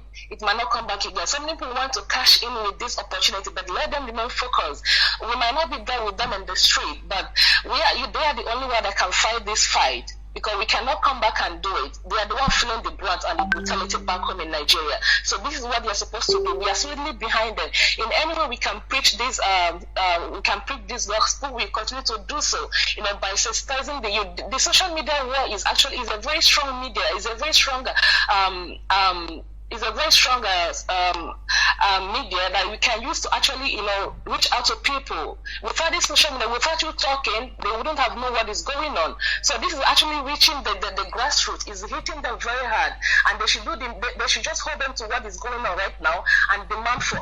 If they can go ahead and go to the ASORO, they can do so. They can march on to that ASORO. They shouldn't let them be. They shouldn't let them intimidate them and make them succumb to their pressure and to their intimidation. They should not allow that, because they've got the power. They've got the power as you. They've got the power. They've got what it takes, to bring down that nation. Thank you very much. We can say right now. Thank you for. Of course, they must remain focused and resolute. And thank you for your call this very morning. Thank you very, very much. I shall attempt to take some calls from Skype as well, but do not forget, please, that our normal question and answer comes up tomorrow morning. We are not stopping that. I will also come this evening to continue our broadcast. I must come on air this evening. We must encourage those who are protesting. I am coming on air this evening as well. I took this very call, and yes, I have a caller on WhatsApp. Please, your name and where you are, if you may. All right. Good afternoon, my leader. I'm calling from Philippines. My name is Chukwemeka Anyika, from Ugwaba, in Oje River, in Enugu, Biafra land. Thank you. Go ahead. First of all, I want to thank you. Yeah, first of all, I want to appreciate your work you are doing, not just to represent Biafran alone, but African as a whole. And I also want to encourage and applaud those that are doing protests right now. But actually, it is, I think, the best preferable protest is in Nigeria, because once Nigeria is all those sars, we follow all of them, because the main problem is Nigeria, because Nigeria is not created for the indigenous people in that contraption. So it's much preferable we end Nigeria, so that Nigeria will not end us. Because once we end Nigeria, we end everything that is evil within Nigeria. Because Nigeria was created by the Britain for their interests, not for the interests of our people. So that's what our people should know. I don't know why sometimes we Africans are just fighting ourselves to retain a contraption created by the Britain for their interests. So it bothers me a lot, and I want to encourage those that are doing the protest, and I want to tell them to stay strong, be strong, because we need to end this Nigeria. So my leader, that is what I call, to encourage those that is doing the protest. And I thank you so much, my leader. We are here in Philippines, and we are doing our best. We even went to British Embassy last 2 weeks to protest against the end Nigeria here in Philippines. Very good. Thank you, my leader. We love you, and we love what you are doing. Thank you very much. Thank you very, very much, my dear brother. The callers this morning are superb. Superb, superb, superb. The callers this morning are exceptional, doing very, very well, and I commend each and every one of you. And for some of you who may be lucky, there are some people who may be lucky. If you are, I'll take your call. This is a caller from either Biafra land or the zoo. Where are you calling from, please? Good morning. Good morning to you.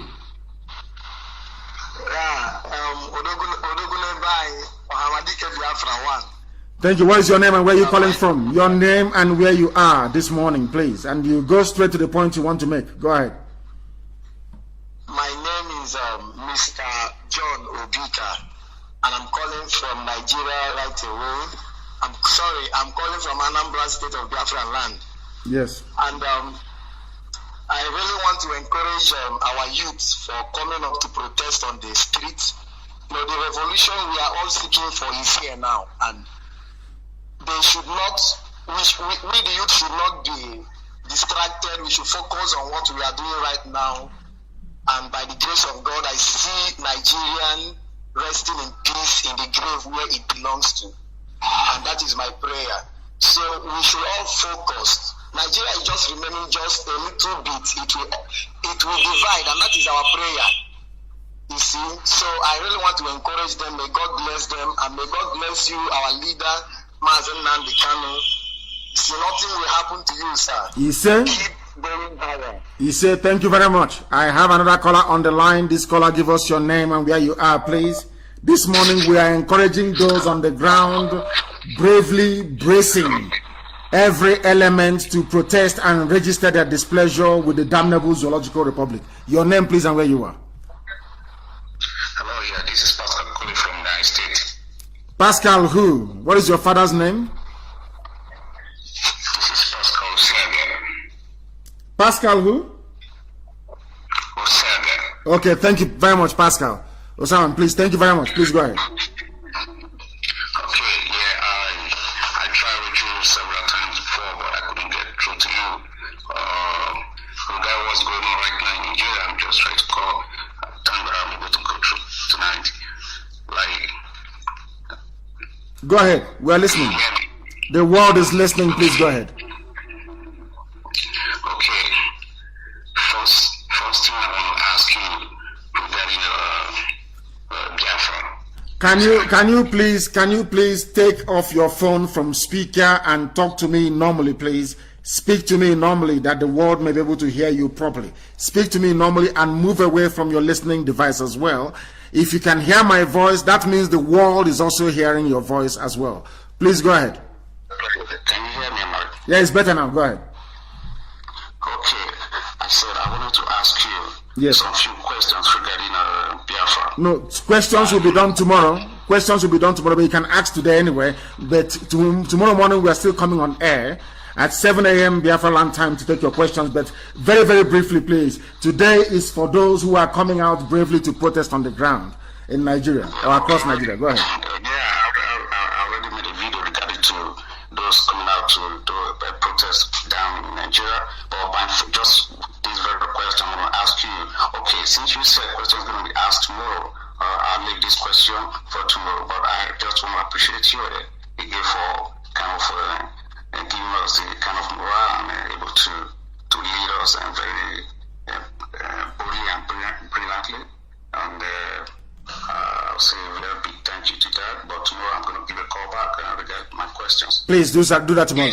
Thank you very much for understanding. I have a caller who happens to be, I believe this caller is on Skype. Please, your name and where you're calling us from. Good morning, sir. I hope you are talking to me, sir. I'm talking to you, ma. Yes, please go ahead. Go ahead. Okay, I am Evangelist Tuza Akunwokike calling from Umpo. Thank you very much. Land. In fact, I want to thank you for answering the call of Chukwokike Abiyama to lead Biafra out of the contraction. And I want the whole world to hear me this morning. And those who call themselves Nigerians. On the 14th of September 2020, this year, the Spirit of God began to speak to me. He said that Fulanis are the descendants of Cain, who killed his brother at the inception when God created the world in the book of the Bible, Genesis chapter 4. When Cain killed his brother Abel, God cursed Cain and said, "You will be a fugitive and a vagabond in the earth." That is a wonder. Whoever that reads the Bible, go to the Bible and read Genesis chapter 4 from verse 8 to 20. You will see it there. And when God cursed Cain, Cain left the presence of God and started wandering about.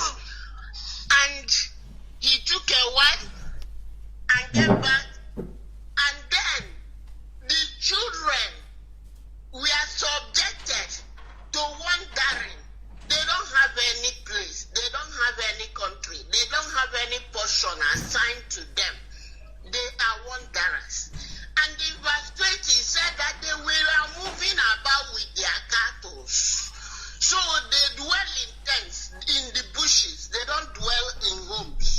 they don't have houses. And those people, as they continued, their generation, their genealogy was no longer mentioned in the Bible. If you go to Genesis chapter 5, verses 1 to 5, you will see. Excuse me, ma. This program this morning is for support for those who are on the ground risking their lives, the brave youths that are across Nigeria, as a matter of fact, and Biafra land for that matter, who are risking their lives. I love what you're saying. The gospel and the teaching you're giving us this morning is very good, but I do promise you, when we come back tomorrow during our question and answer, I will do everything I can to get hold of you, and you shall speak on air again. Thank you very much for that. We want to support the brave young men and women who are out protesting, doing something that nobody has been able to do before. The caller on WhatsApp, can you hear me? Hello. Yes, please. You are not listening. You have not been following us. Once you call this very program, you move away from your listening device, please. Give us your name and where you are, the caller on WhatsApp. Yeah, this is Mr. Ihechi Meredema. Calling from Manchester, United Kingdom. Thank you very much. Please go ahead. Yeah, I want you, Mazi, I thank you very much for what you're doing. I've been following you. You've been doing fantastic work. And I want to say, God Almighty that have called you will preserve you and will see you through this struggle in Jesus' name. Yes, and I want to quickly tell you to, as I know that all the youth in Nigeria, most of them are listening and they're hearing your voice now. I want you to tell them not to relent and not to also listen to anybody that will come as their leader, because they have no leader. This is a spontaneous action. This is a spontaneous action. There's no leader here. I've seen some freedom fighters or Revolution Now organizers say that some people are becoming billionaires over there by going to negotiate with powers that be and collecting money. Tell them that nobody is their leader. Anybody that have gone and collect billions, let them collect it on their own. So they should not listen to anybody. They should do what is right. This is the last opportunity they have to put things right in Nigeria. If they lose this opportunity for another 2 decades or 3 decades, they will continue to wallow in poverty and misery. Please, you should tell them to stand their ground, until they see the end. Of course. Thank you very much and well spoken this morning. That is what we want to hear. Of course, Facebook has cut us off. Facebook. I know Facebook is Facebook have cut us off. That we are continuing. That is what they are doing. That is what they will continue to do. They will cut us off and we shall continue. They cut us off on Facebook and we continue. We are back on Facebook. Tell them, those who are listening, we are on YouTube. We are on IPOB Community Radio. We are on Radio Biafra app. We are on FM. We are on satellite. We are everywhere. So Facebook is wasting their time. I have a caller who happens to be on the line. This caller, give us your name and where you're calling us from. Everything is about SARS and end SARS now, please. Zoo, as always, no network. The caller on the line on WhatsApp, can you hear me? Hello, good morning, sir. Good morning to you. Please, your name and where you're calling from. We are back again on my page on Facebook at Martin Namdekano. Please go ahead. Go ahead. Yes, my name is Efshong Enobong. I'm calling from the Zoo Republic of Nigeria. And where are you from? Enobong, where are you from? Where is your village? Where are you from? Wherever you see I'm from Uyo Akwa Ibom. Thank you very much. Please go ahead. So my contribution is that whenever you see any Fulani man, you always see them with dagger and sword. If you see a Fulani man like 5 of them standing or sitting, that means you are seeing 5 dagger, 5 sword. And in the zoo army, they will not do them anything. They will not arrest them. But if they see any Biafra man or Oduduwa man, that whole ordinary cutlass, maybe going to the family in the town, the zoo armies will arrest them and take them to the station, so and lead them and treat them anyhow. But whenever they see any Fulani man, they don't arrest any Fulani. Now, Fulani is free to move with dagger and sword in the town, in the street, anywhere. And my advice is that when Biafra come, all those things should stop. Of course, it won't happen. You won't have them moving around our land. Once Biafra is here, you won't have them moving around our land.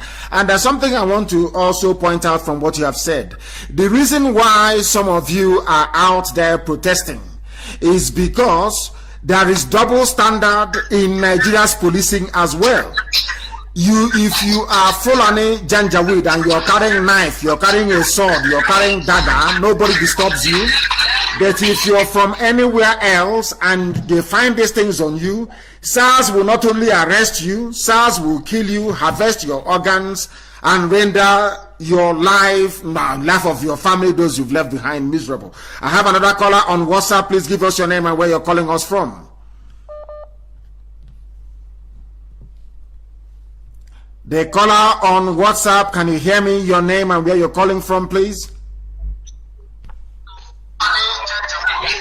They are not paying attention. A lot of people are listening. Even those who are out to protest, they are listening. But they must understand us. Don't call on video, please. No calls will be taken via video. Audio calls only, please. Audio calls only. Yes, please. The caller on the phone. Hello, my name is Uche Evans from Switzerland. From Switzerland, please go ahead. Okay, please. I have 3 contributions to make. Number 1, I saw a video on YouTube from BV1 channels, a Biafran YouTube. So the Fulani governor was saying there, it was the TV question, that a TV channel question they asked him. My sister, I'm going to stop you right there. Stop, please. Stop. Excuse me. I'm going to stop you, my dear sister. That very video you're talking about, we have it. It is everywhere. And I'm going to analyze it tonight. I'm going to broadcast again tonight, 7 p.m. Biafra land time tonight. During that very time, I will also open the lines. I will also make it a question and answer, not question and answer session. I will make it a live, interactive phone-in session as well. We are going to analyze that video. After the analysis, we take calls based on that very video. This very morning, we are taking calls based on what is happening on the ground across Nigeria. People who are protesting very bravely, courageous, heroic men and women out on the streets demonstrating. We want to encourage them. That's what we are discussing this very morning and nothing else. That very video will be analyzed this evening, and I will also take calls on it. Okay, I'm going to call again because I have 3 good contributions to make. I will note that, and this evening you're going to call because I will live again this evening and also live again tomorrow morning. Thank you very much for your call. Let us go, and the calls are plentiful. The caller on WhatsApp, can you hear me? The caller on WhatsApp, can you hear me? The caller on WhatsApp, can you hear me? The caller on WhatsApp, can you hear me for the last time? No, they cannot. They cannot hear me. I don't know, but why can't they hear me? It keeps saying reconnector. It's the Zoom now. They have maybe jammed their lines. I don't know what is going on. Let us try again. People are calling us from. Can you hear me? The caller on the line, can you hear me? I can hear you very well. My name is Mazi Okeru Yedikachi. I'm calling you from Iguacha. From Iguacha? Mazi Yedikachi, go ahead, please. You are listening. Yes. Yes, I really thank you for what you're doing. But please, my own contribution to those on ground is that the way to stop treachery is by attacking treachery. Yes. If people go down to collect money and you do not do anything, more people will come up, claim leaders and collect money and reach themselves. Anybody who goes there to collect money on your behalf, to claim that they are your leaders, catch that person and tear him to pieces. Then by so doing, you will stop other people from going there to claim your leaders and collect money. That is what I'm suggesting. Those who are protesting, there are no jobs. I am a graduate. We have about in our house. There is no job. Nobody is working. Everybody is suffering. There are no jobs. There are no roads. Even that money they are planning to give you, if you collect that money and buy iPhone or buy anything better or better your life, that's what will still kill you. The reason why SARS kills people is because they say expensive things from them. So all those people that are going to collect money come out and tell you that you people should stop, they should draw a line and all. Draw the line on their heads. And if those Fulani 1,500 people come again to attack you, you people should beat and they should kill them. Kill them. Enough of this nonsense. They won't come again. Kill them, enough of this If they come to attack NPC, kill them, they will not come again. And once they bring out the army, then IPOB will come out and meet them. The reason why they are getting away with all this nonsense is just simply because we have been doing nothing. If they come with those their stick, catch them, collect their stick from them, and use that stick to kill them, and let all this if they go and sink once and let us all die and rest. What kind of nonsense is this? I love you, my dear brother. When people speak like this, I fall in love with them. I'm telling you the truth. I fall in love with them. Somebody is coming to disrupt a peaceful protest. You kill the idiot there and then, and others will stop. Somebody goes and takes money from their billionaires and their governors. You make a mincemeat of that person, so others will stop going. Black people, I don't know what is. I have no idea.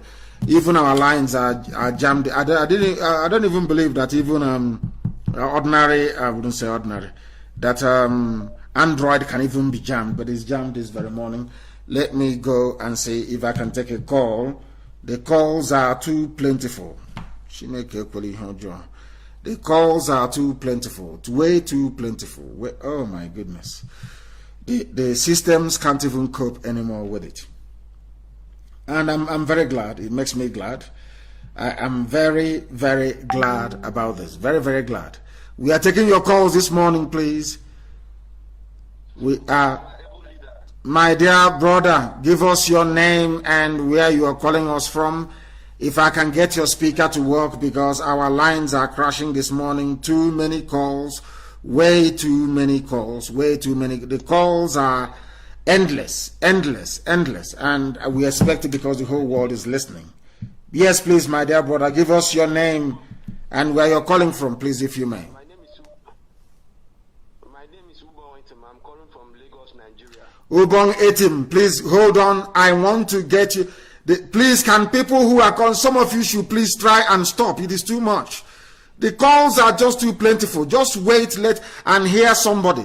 We want to hear Etim speak. I don't know why everybody is calling and you're jamming up the whole line. The whole line is jammed. Etim, can you hear me?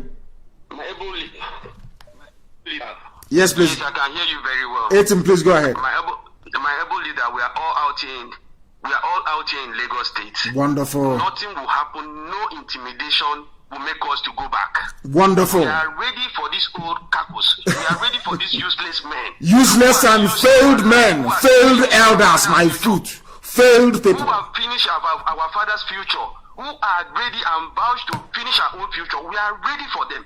Let them bribe whoever they want to bribe. And we want to tell them, because you've opened our eyes. We've known a lot of things. I want to tell you that people that listen to you via iPop app is even more than people that listen to YouTube on Facebook. So don't panic whether they drop it.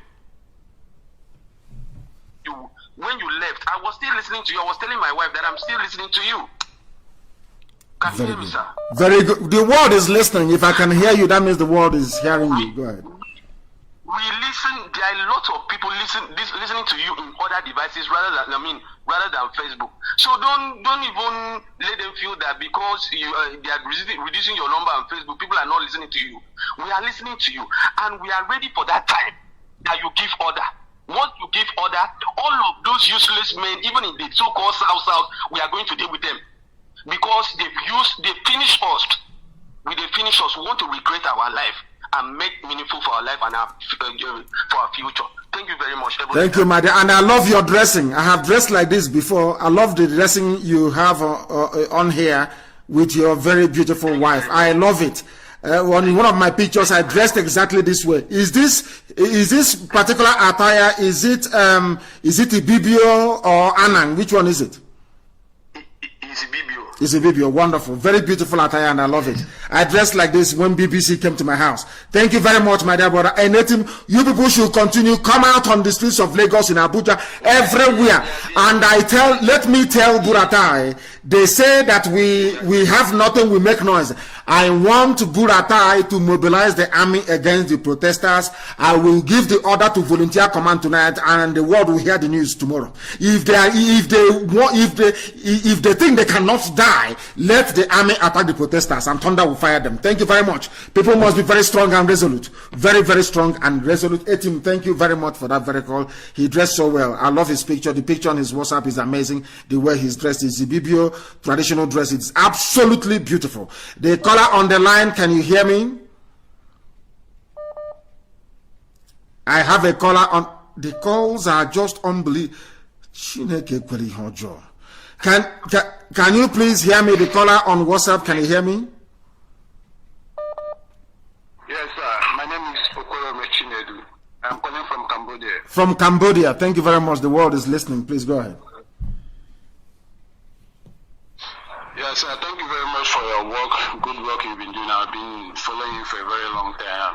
Ever since I've been following you, I've been learning so much from you. And this particular thing happening in Nigeria, I am very, very supportive of it. And they should grow more by saying, end Nigeria. Nigeria needs to be end, not end SARS. SARS is not the main problem we have now in Nigeria. The problem we have now is bad government and the evil that is happening in that country need to be ended. So this is what the only thing I have to say now, and I have to commend you for your good work, sir. You are doing very well, and the God will continue guiding and blessing you and your family. Thank you very much. He said, thank you very much for your call. And I want them to understand that this is IPOB generation. Every youth who is coming out now to protest, if you ask all of them, they will tell you that they got their training, their orientation and sensitization by listening to Radio Biafra. And regardless of where you are, if you are participating in this very protest, you are also one of us, because you hate injustice and you hate evil. I have a caller on the line. This caller, can you hear me? Your name and where you are, please. Good morning, Odisi. Good morning to you. Your name and where you are, please, and you go straight to the point. Okay, Afamobo Anthony Anozie. It's in Germany, Akpo. Anthony Anozie, thank you very much. And Anozie, Anthony, hold on, please. You had people who are going to protest from Lagos that called. They will not understand what you're saying. Not many of them will. Please speak, even if it is broken English, that they may hear you, because people who are attending protest this morning are listening to Radio Biafra. Please go ahead. Yeah, Onisi, please, Mazi, I want you to, if it can be possible for you to give the whole coordinators, the whole world, to call emergency IPOB family meeting. We need to let us donate money for volunteers on the ground. We need to give money to volunteers. We need to equip them. You understand what I mean?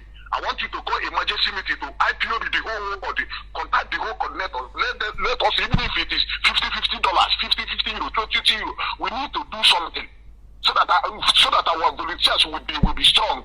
You understand what I mean? I don't want to go further. I know, but I can assure you that they are strong right now. And let me tell you something. There are some people, men and women, young and old, that Elohim, the God Almighty in heaven, brought out for this very project. They don't sleep.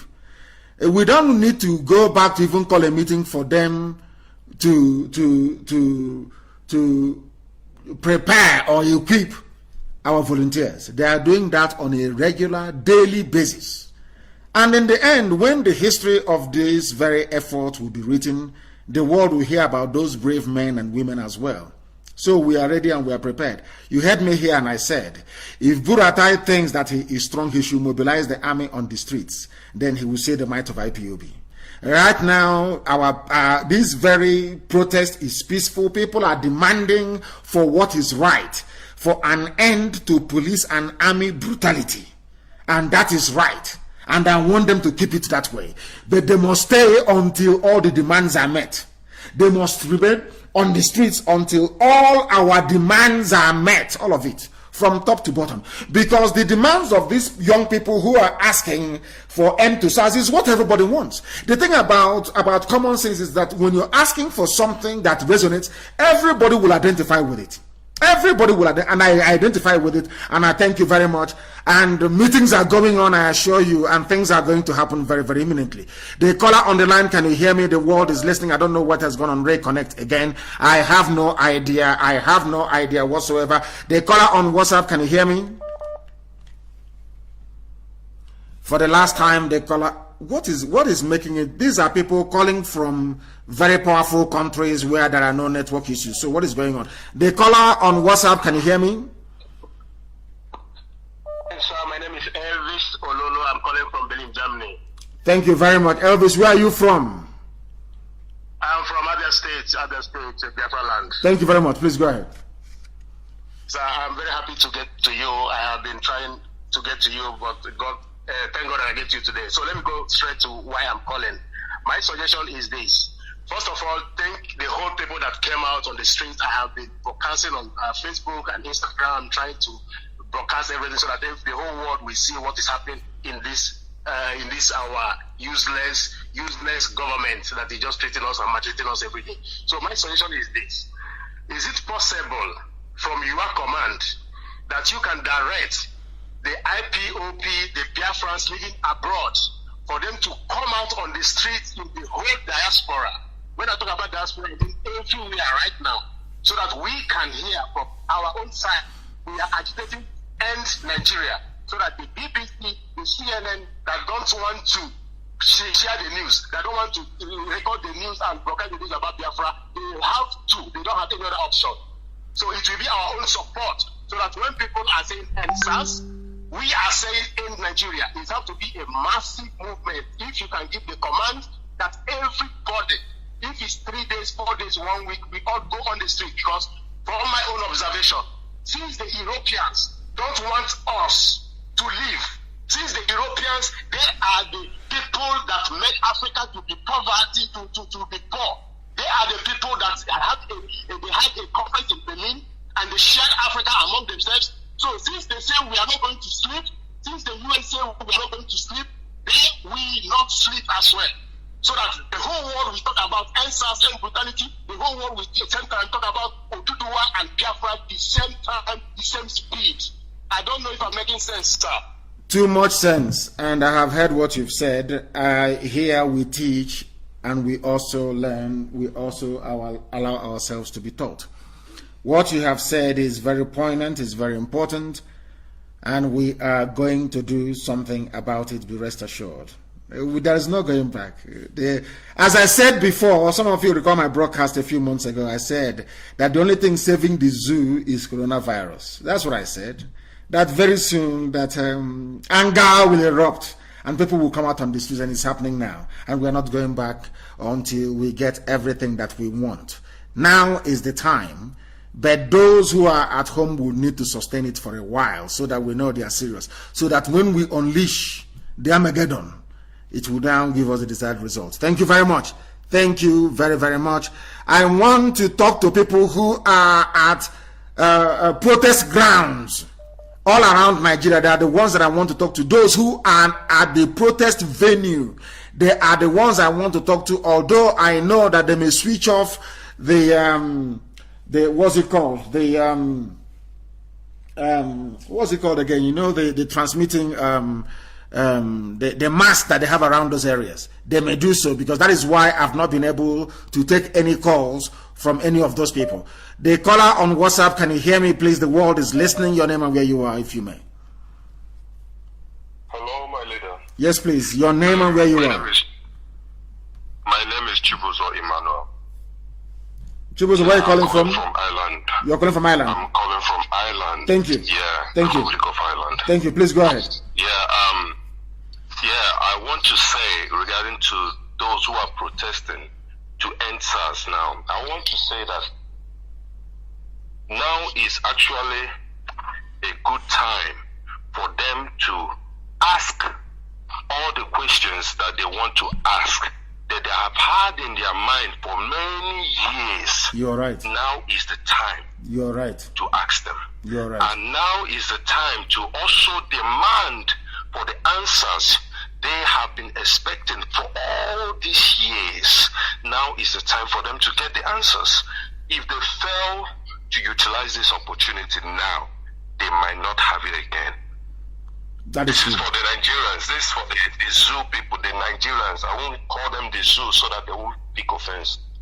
But as for us, Biafrans, I believe that we are still keying in on what is happening. We also support what is going on because we don't believe or we don't support any human maltreatment. It doesn't matter if it's from if it's happening in Arewa or Oduduwa or Biafra, or as long as it affects human beings, we don't support that. I'm an Igbo person. We don't support that where I come from. I grew up in Aba. Yeah, I'm from Enugu. I'm a true son of the soil. I know exactly what our people values and what we don't value. We don't condone killing of human beings. It's not good. Mado. We don't condone that. The beauty of life. We don't condone killing. Yes, Mado. It actually means the beauty of life. The beauty of life itself. No other. I've checked other tribes. I hear Hausa very well. I check and I keep asking questions. Even the Europeans, the people, the white people I meet here, I keep asking them to explain to me what is human being, what does it mean in their language. And each time they tell me it doesn't mean the same thing. It doesn't mean anything. A human being is just a living species. A living species. That's the meaning of a human being. They will just tell me, human being is a human being now. I would say no, but in my place, it means the beauties of life. The beauty of life. Even the dog has life. Chicken has life. Please, my dear brother, I'm sorry to interrupt, please. There is a news that is breaking, please. There are protesters who slept on Lekki toll gate. And what we should be talking about is making sure that those people are properly fed on the ground. If you're driving around Lekki, please just don't drive past. This is how it is normally done elsewhere in the world. Buy bread, buy pure water, get them chewing stick, anything at all. We must sustain them. If you have people protesting around your area, you must feed them, please. Get whatever you have and feed those people. Give them food, give them water, sustain them. They are fighting for a better tomorrow. They are fighting for your children. They are fighting for your grandchildren. I commend those who slept at Lekki Tollgate, and I am also instructing our people all across Lagos to make sure that these people are fed. If you're a bakery owner, make sure you bake more than usual. If you're a restaurateur, please make sure you cook more food than usual, because these people will need to be fed. You must feed. An army marches on its stomach. They are not an army yet, of course, but we must feed these protesters. The Vanguard, I just saw it now, that some people slept on Lekki Bridge. They must be fed. They must be fed. This is time to show acts of kindness to anybody, any young person you see around you who is protesting. That person is a hero, and they must be treated as such. Thank you very much, my dear brother. Thank you very much for calling. Have you made your point? Please go ahead. No. I am going to take another call, please. We must feed those who are out on the streets. They must be fed, please. Those who slept on Lekki Bridge, they must be taken care of, and they must be looked after, please. Very, very important. That is how it is done everywhere else in the world. Those coming out in Abuja, those coming out in Lagos, those coming out elsewhere in Iguacha, they must be fed, please. Try and feed them. Extend kindness to these people. It is very, very important. The caller on the line, can you hear me? We are live and direct, and the world is listening. Yeah, good morning. Good morning to you. My name is Joseph Ogaga. I'm calling you from Delta State, beside Urobo. Urobo, thank you very much. And I like what you are doing. I like what you are doing. You are doing a good work. This morning, I went to a house. Me, I'm not IPOB member. I don't believe on Biafra, but I went to a house this morning. A police DPO. I went there. Is my very good closet person to me. He called me. I went there this morning. I went there because of discussing some issue, but from there he said one word that everything Nnamdi Kanu is saying is truth. That there is nobody in Aso Rock, but they can't come out and say it. A DPO, hold on a second. Hold on. We want to understand something. A DPO said this to you when? When did they say this to you? When? This morning.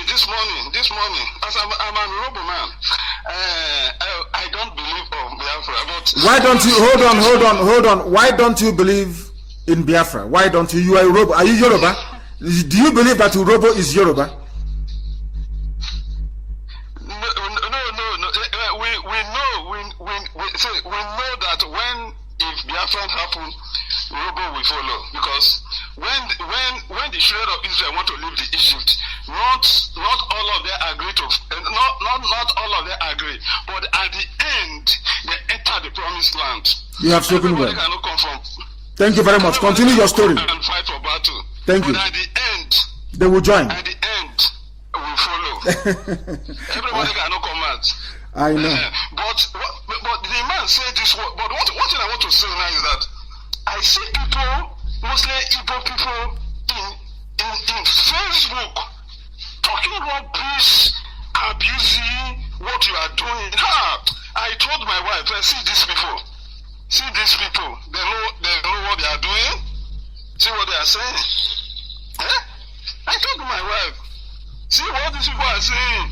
Your brother is fighting a good thing. In my community, I have 88. We have 88 oil wells in the community.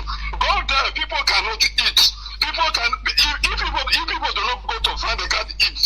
There's nothing to show about of oil. Nothing to talk about oil. The people are suffering in my community. And you are talking of one Nigeria. What are you achieving in one Nigeria? Those that come running for one Nigeria. Go to my community. Oh, my dear brother, we are suffering. All of us are suffering. At the end, I think the other day I was watching Colorado Rose TV in my house. A man came and said, the man was, he put on white and white. There was a tagging the man. The man was Midwest region, Western region. I said, what this man is saying. Now you are in London. Our people are dying hungry here. Our people cannot eat. You are in London enjoying yourself. Do you think that everybody, you don't know how many people are ready to move for London in my place, but they don't have anybody to sponsor them? Even to finish this school is a problem. Even food, people break can to eat gari, to eat dry gari. People cannot eat a pot of soup here. A manage a pot of soup is 5,000, and for you to get 5,000 in Nigeria is a problem. And the country need to disappear now. This revelation, this protest, and this has not when let me say that is the starting. That the DPO make me understand that I think it's the right time for Nigeria to disappear. Hold on. DPO said, where is this DPO from? Somebody asked me on Facebook. I should ask you, where is he from? The DPO is an Akwa Ibom man. Akwa Ibom man, DPO. Yes, Akwa Ibom man. DPO is from Akwa Ibom man. Thank you very much. From how do you call it? Etumogbo area. Etumogbo area. Okay. What did he say? Tell you. People want you to finish that story. What did this DPO tell you? When I went there this morning, my point, we discussed issue. I said, okay, so I should come and collect the something. When I get there was showing the protest about what is going on. And I answered, I see protest is going on. It's very strong in Abuja. And my youth has come out too. And the DPO say, anything Nnamdi Kanu is saying is truth. He say, in Aso Rock, there is nobody there. And he has confirmed it. And that is the truth. But they are expecting Nigerian youth to say, let's do Buhari DNA test. Say, but in this protest, there is sars. He said, he said 2 words. He said, ending SARS is not the issue. The food police force should be destroyed. The DPO say things that he will not say as a DPO. A DPO, but because he's saying it because he's a Biafran. Because there is one thing about us, no matter how bad we are, once we see the truth, we recognize it. That is one thing about it. That is why I put my life on the line for Biafrans. There is something about Biafrans that nobody can remove, including yourself. At the end of the day, no matter how they feel or what they think, there is a goodness in them that when they see the truth, they recognize it. They may not recognize it in the open. When they go back to their houses, they see their wives, they see their children, they say, oh, what that man is saying is the truth, oh, not minding my position. That is one thing that Biafrans have, and that is why I know that this very effort to free our people can be sustained and will be sustained. In your village in Urobo, there are 88 oil wells. Yet people drink gari and go to sleep. They will have in Uzere, even on my mother's side, Otu Jarame himself. Ujare. You want agent from Ojare Voton and you want what I want to protest a what brand as I wear my age, you want support a free donor, RPC is a country now. I check country, I continent, Ovasanya, Ogano, slave no Janagano, Ojana Wanenya, Evorena, Oyoini, Pablo, Ojauto, because the different also say on that wall, you make another statement that make me also afraid. He said we should pray. If Donald Trump fail, it's a problem. So there is a very bad plan that is on ground. I know. Tell him, don't say anymore. We know all of that. We know that once Trump fails, that the Satanists will unleash their hell against Biafra. I do not listen to Radio Biafra, but as this man made this comment, a GPO is an Akwa Ibom man. I said, okay, let me do for the amp and download it. Thank you very much, my dear brother. He doesn't believe in what we are doing until a DPO told him that everything we say on Radio Biafra is the truth. What the DPO is saying to him, that the catalyst for this very protest is everything that Nnamdi Kanu has been saying. People have now gone back home. After peeling away all the layers, they say I insult them. After taking away all the insults, they have seen that what I'm saying is the truth. And people have come out on the streets, and I cannot commend them. You don't know how much I love these youths. You don't know. If there is any other name apart from Nigeria, I would have embraced it. I'm telling you the truth. I love them, all of them from Ududuwa, those of them from the Middle Belt. They are brave. They are brave. They are brave. I cannot praise them enough. If they can sustain it, that is only 4 more weeks. You see, all your problems will be over in only 4 weeks' time. I told you that something will happen this year. 4 more weeks. Sustain this campaign for only 4 more weeks. And all those skyscrapers you want to see, all those canals you want to see, the beautiful bridges, you will see it in your time. Your children will see it. History will report that you were amongst those that made it possible. 4 more weeks is all I'm asking for.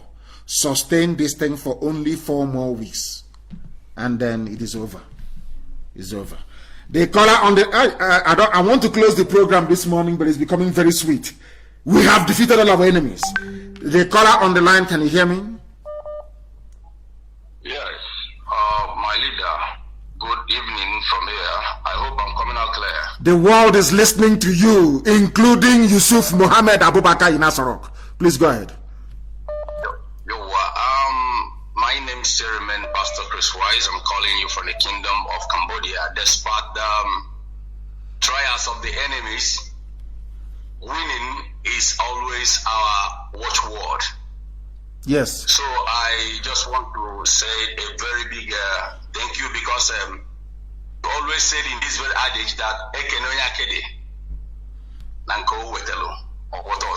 of course. I just want to thank you because the many people are saying that what IPOBs are doing has no effect, that he is in London commanding people on ground, and that he should come down, he should do this.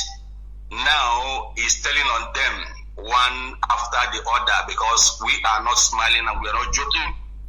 We base on truth, and we are whiter and whiter and whiter than snow. So, and we said it the way it is, just like what Wike said yesterday to the protesters.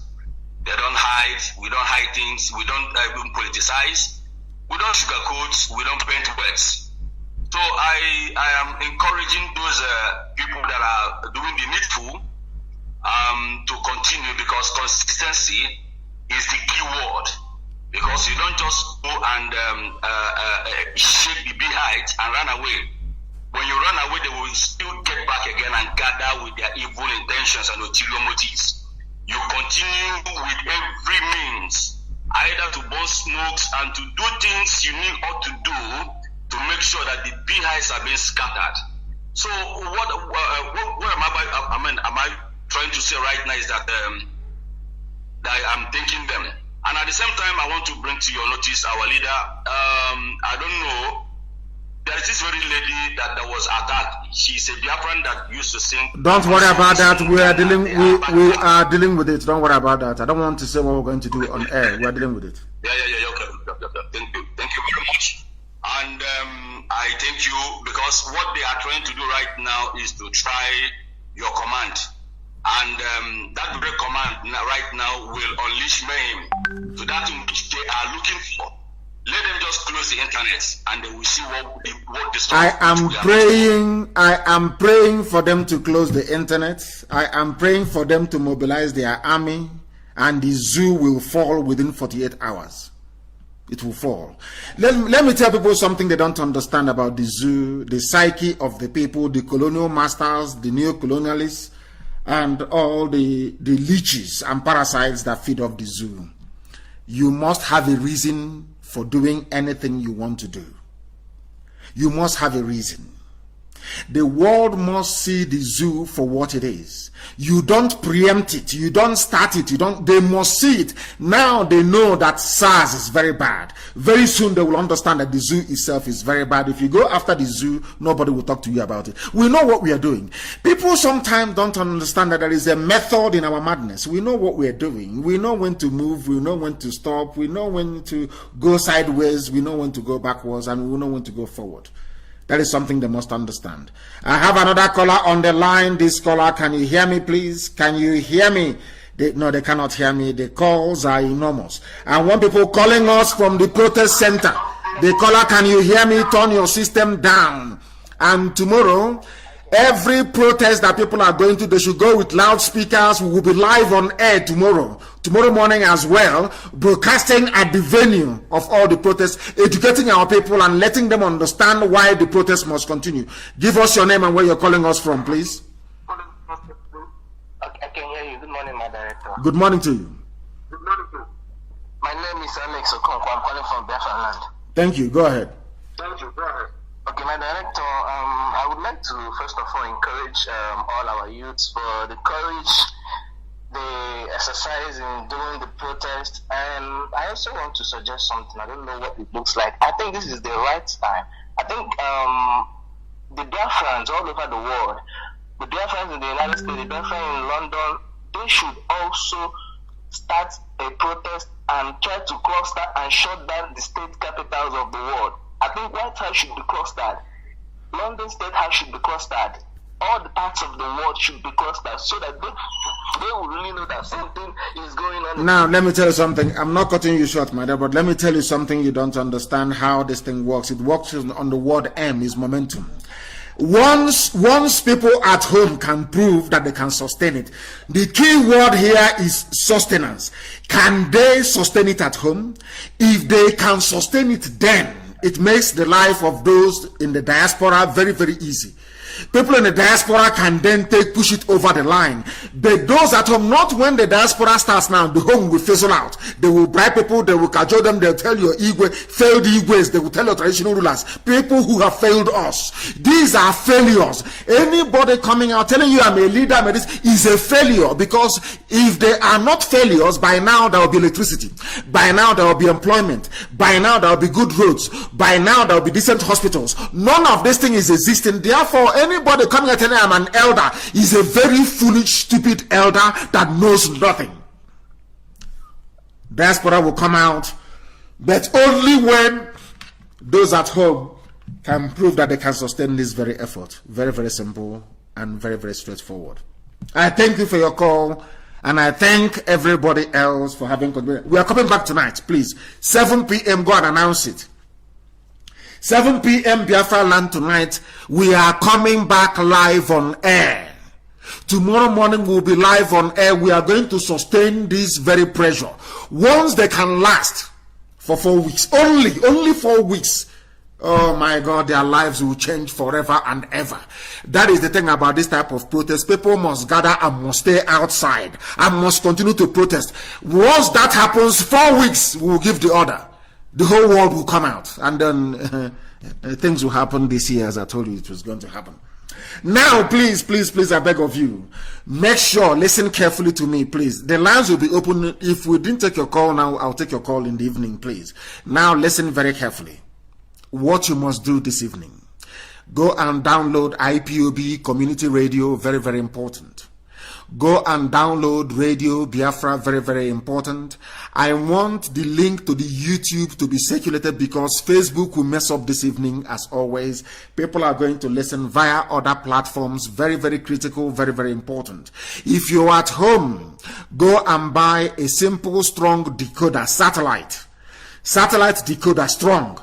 You will get Biafra there as well. And I'm also asking you, Wala, to make sure that every link available through which people in the diaspora can listen to us on their internet television should be made available today. We want to make every platform available to our people tonight, because I will be on air. We are going to be on air for 3 hours.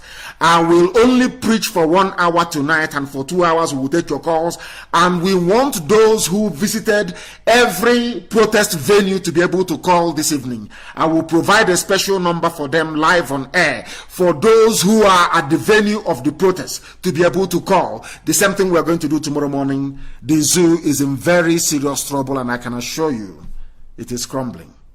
I thank you all very much for listening this morning. We are going to reconvene this evening, 7 p.m. Biafra land time. From me, from here, and with every love in my heart, it is good morning and happy protesting.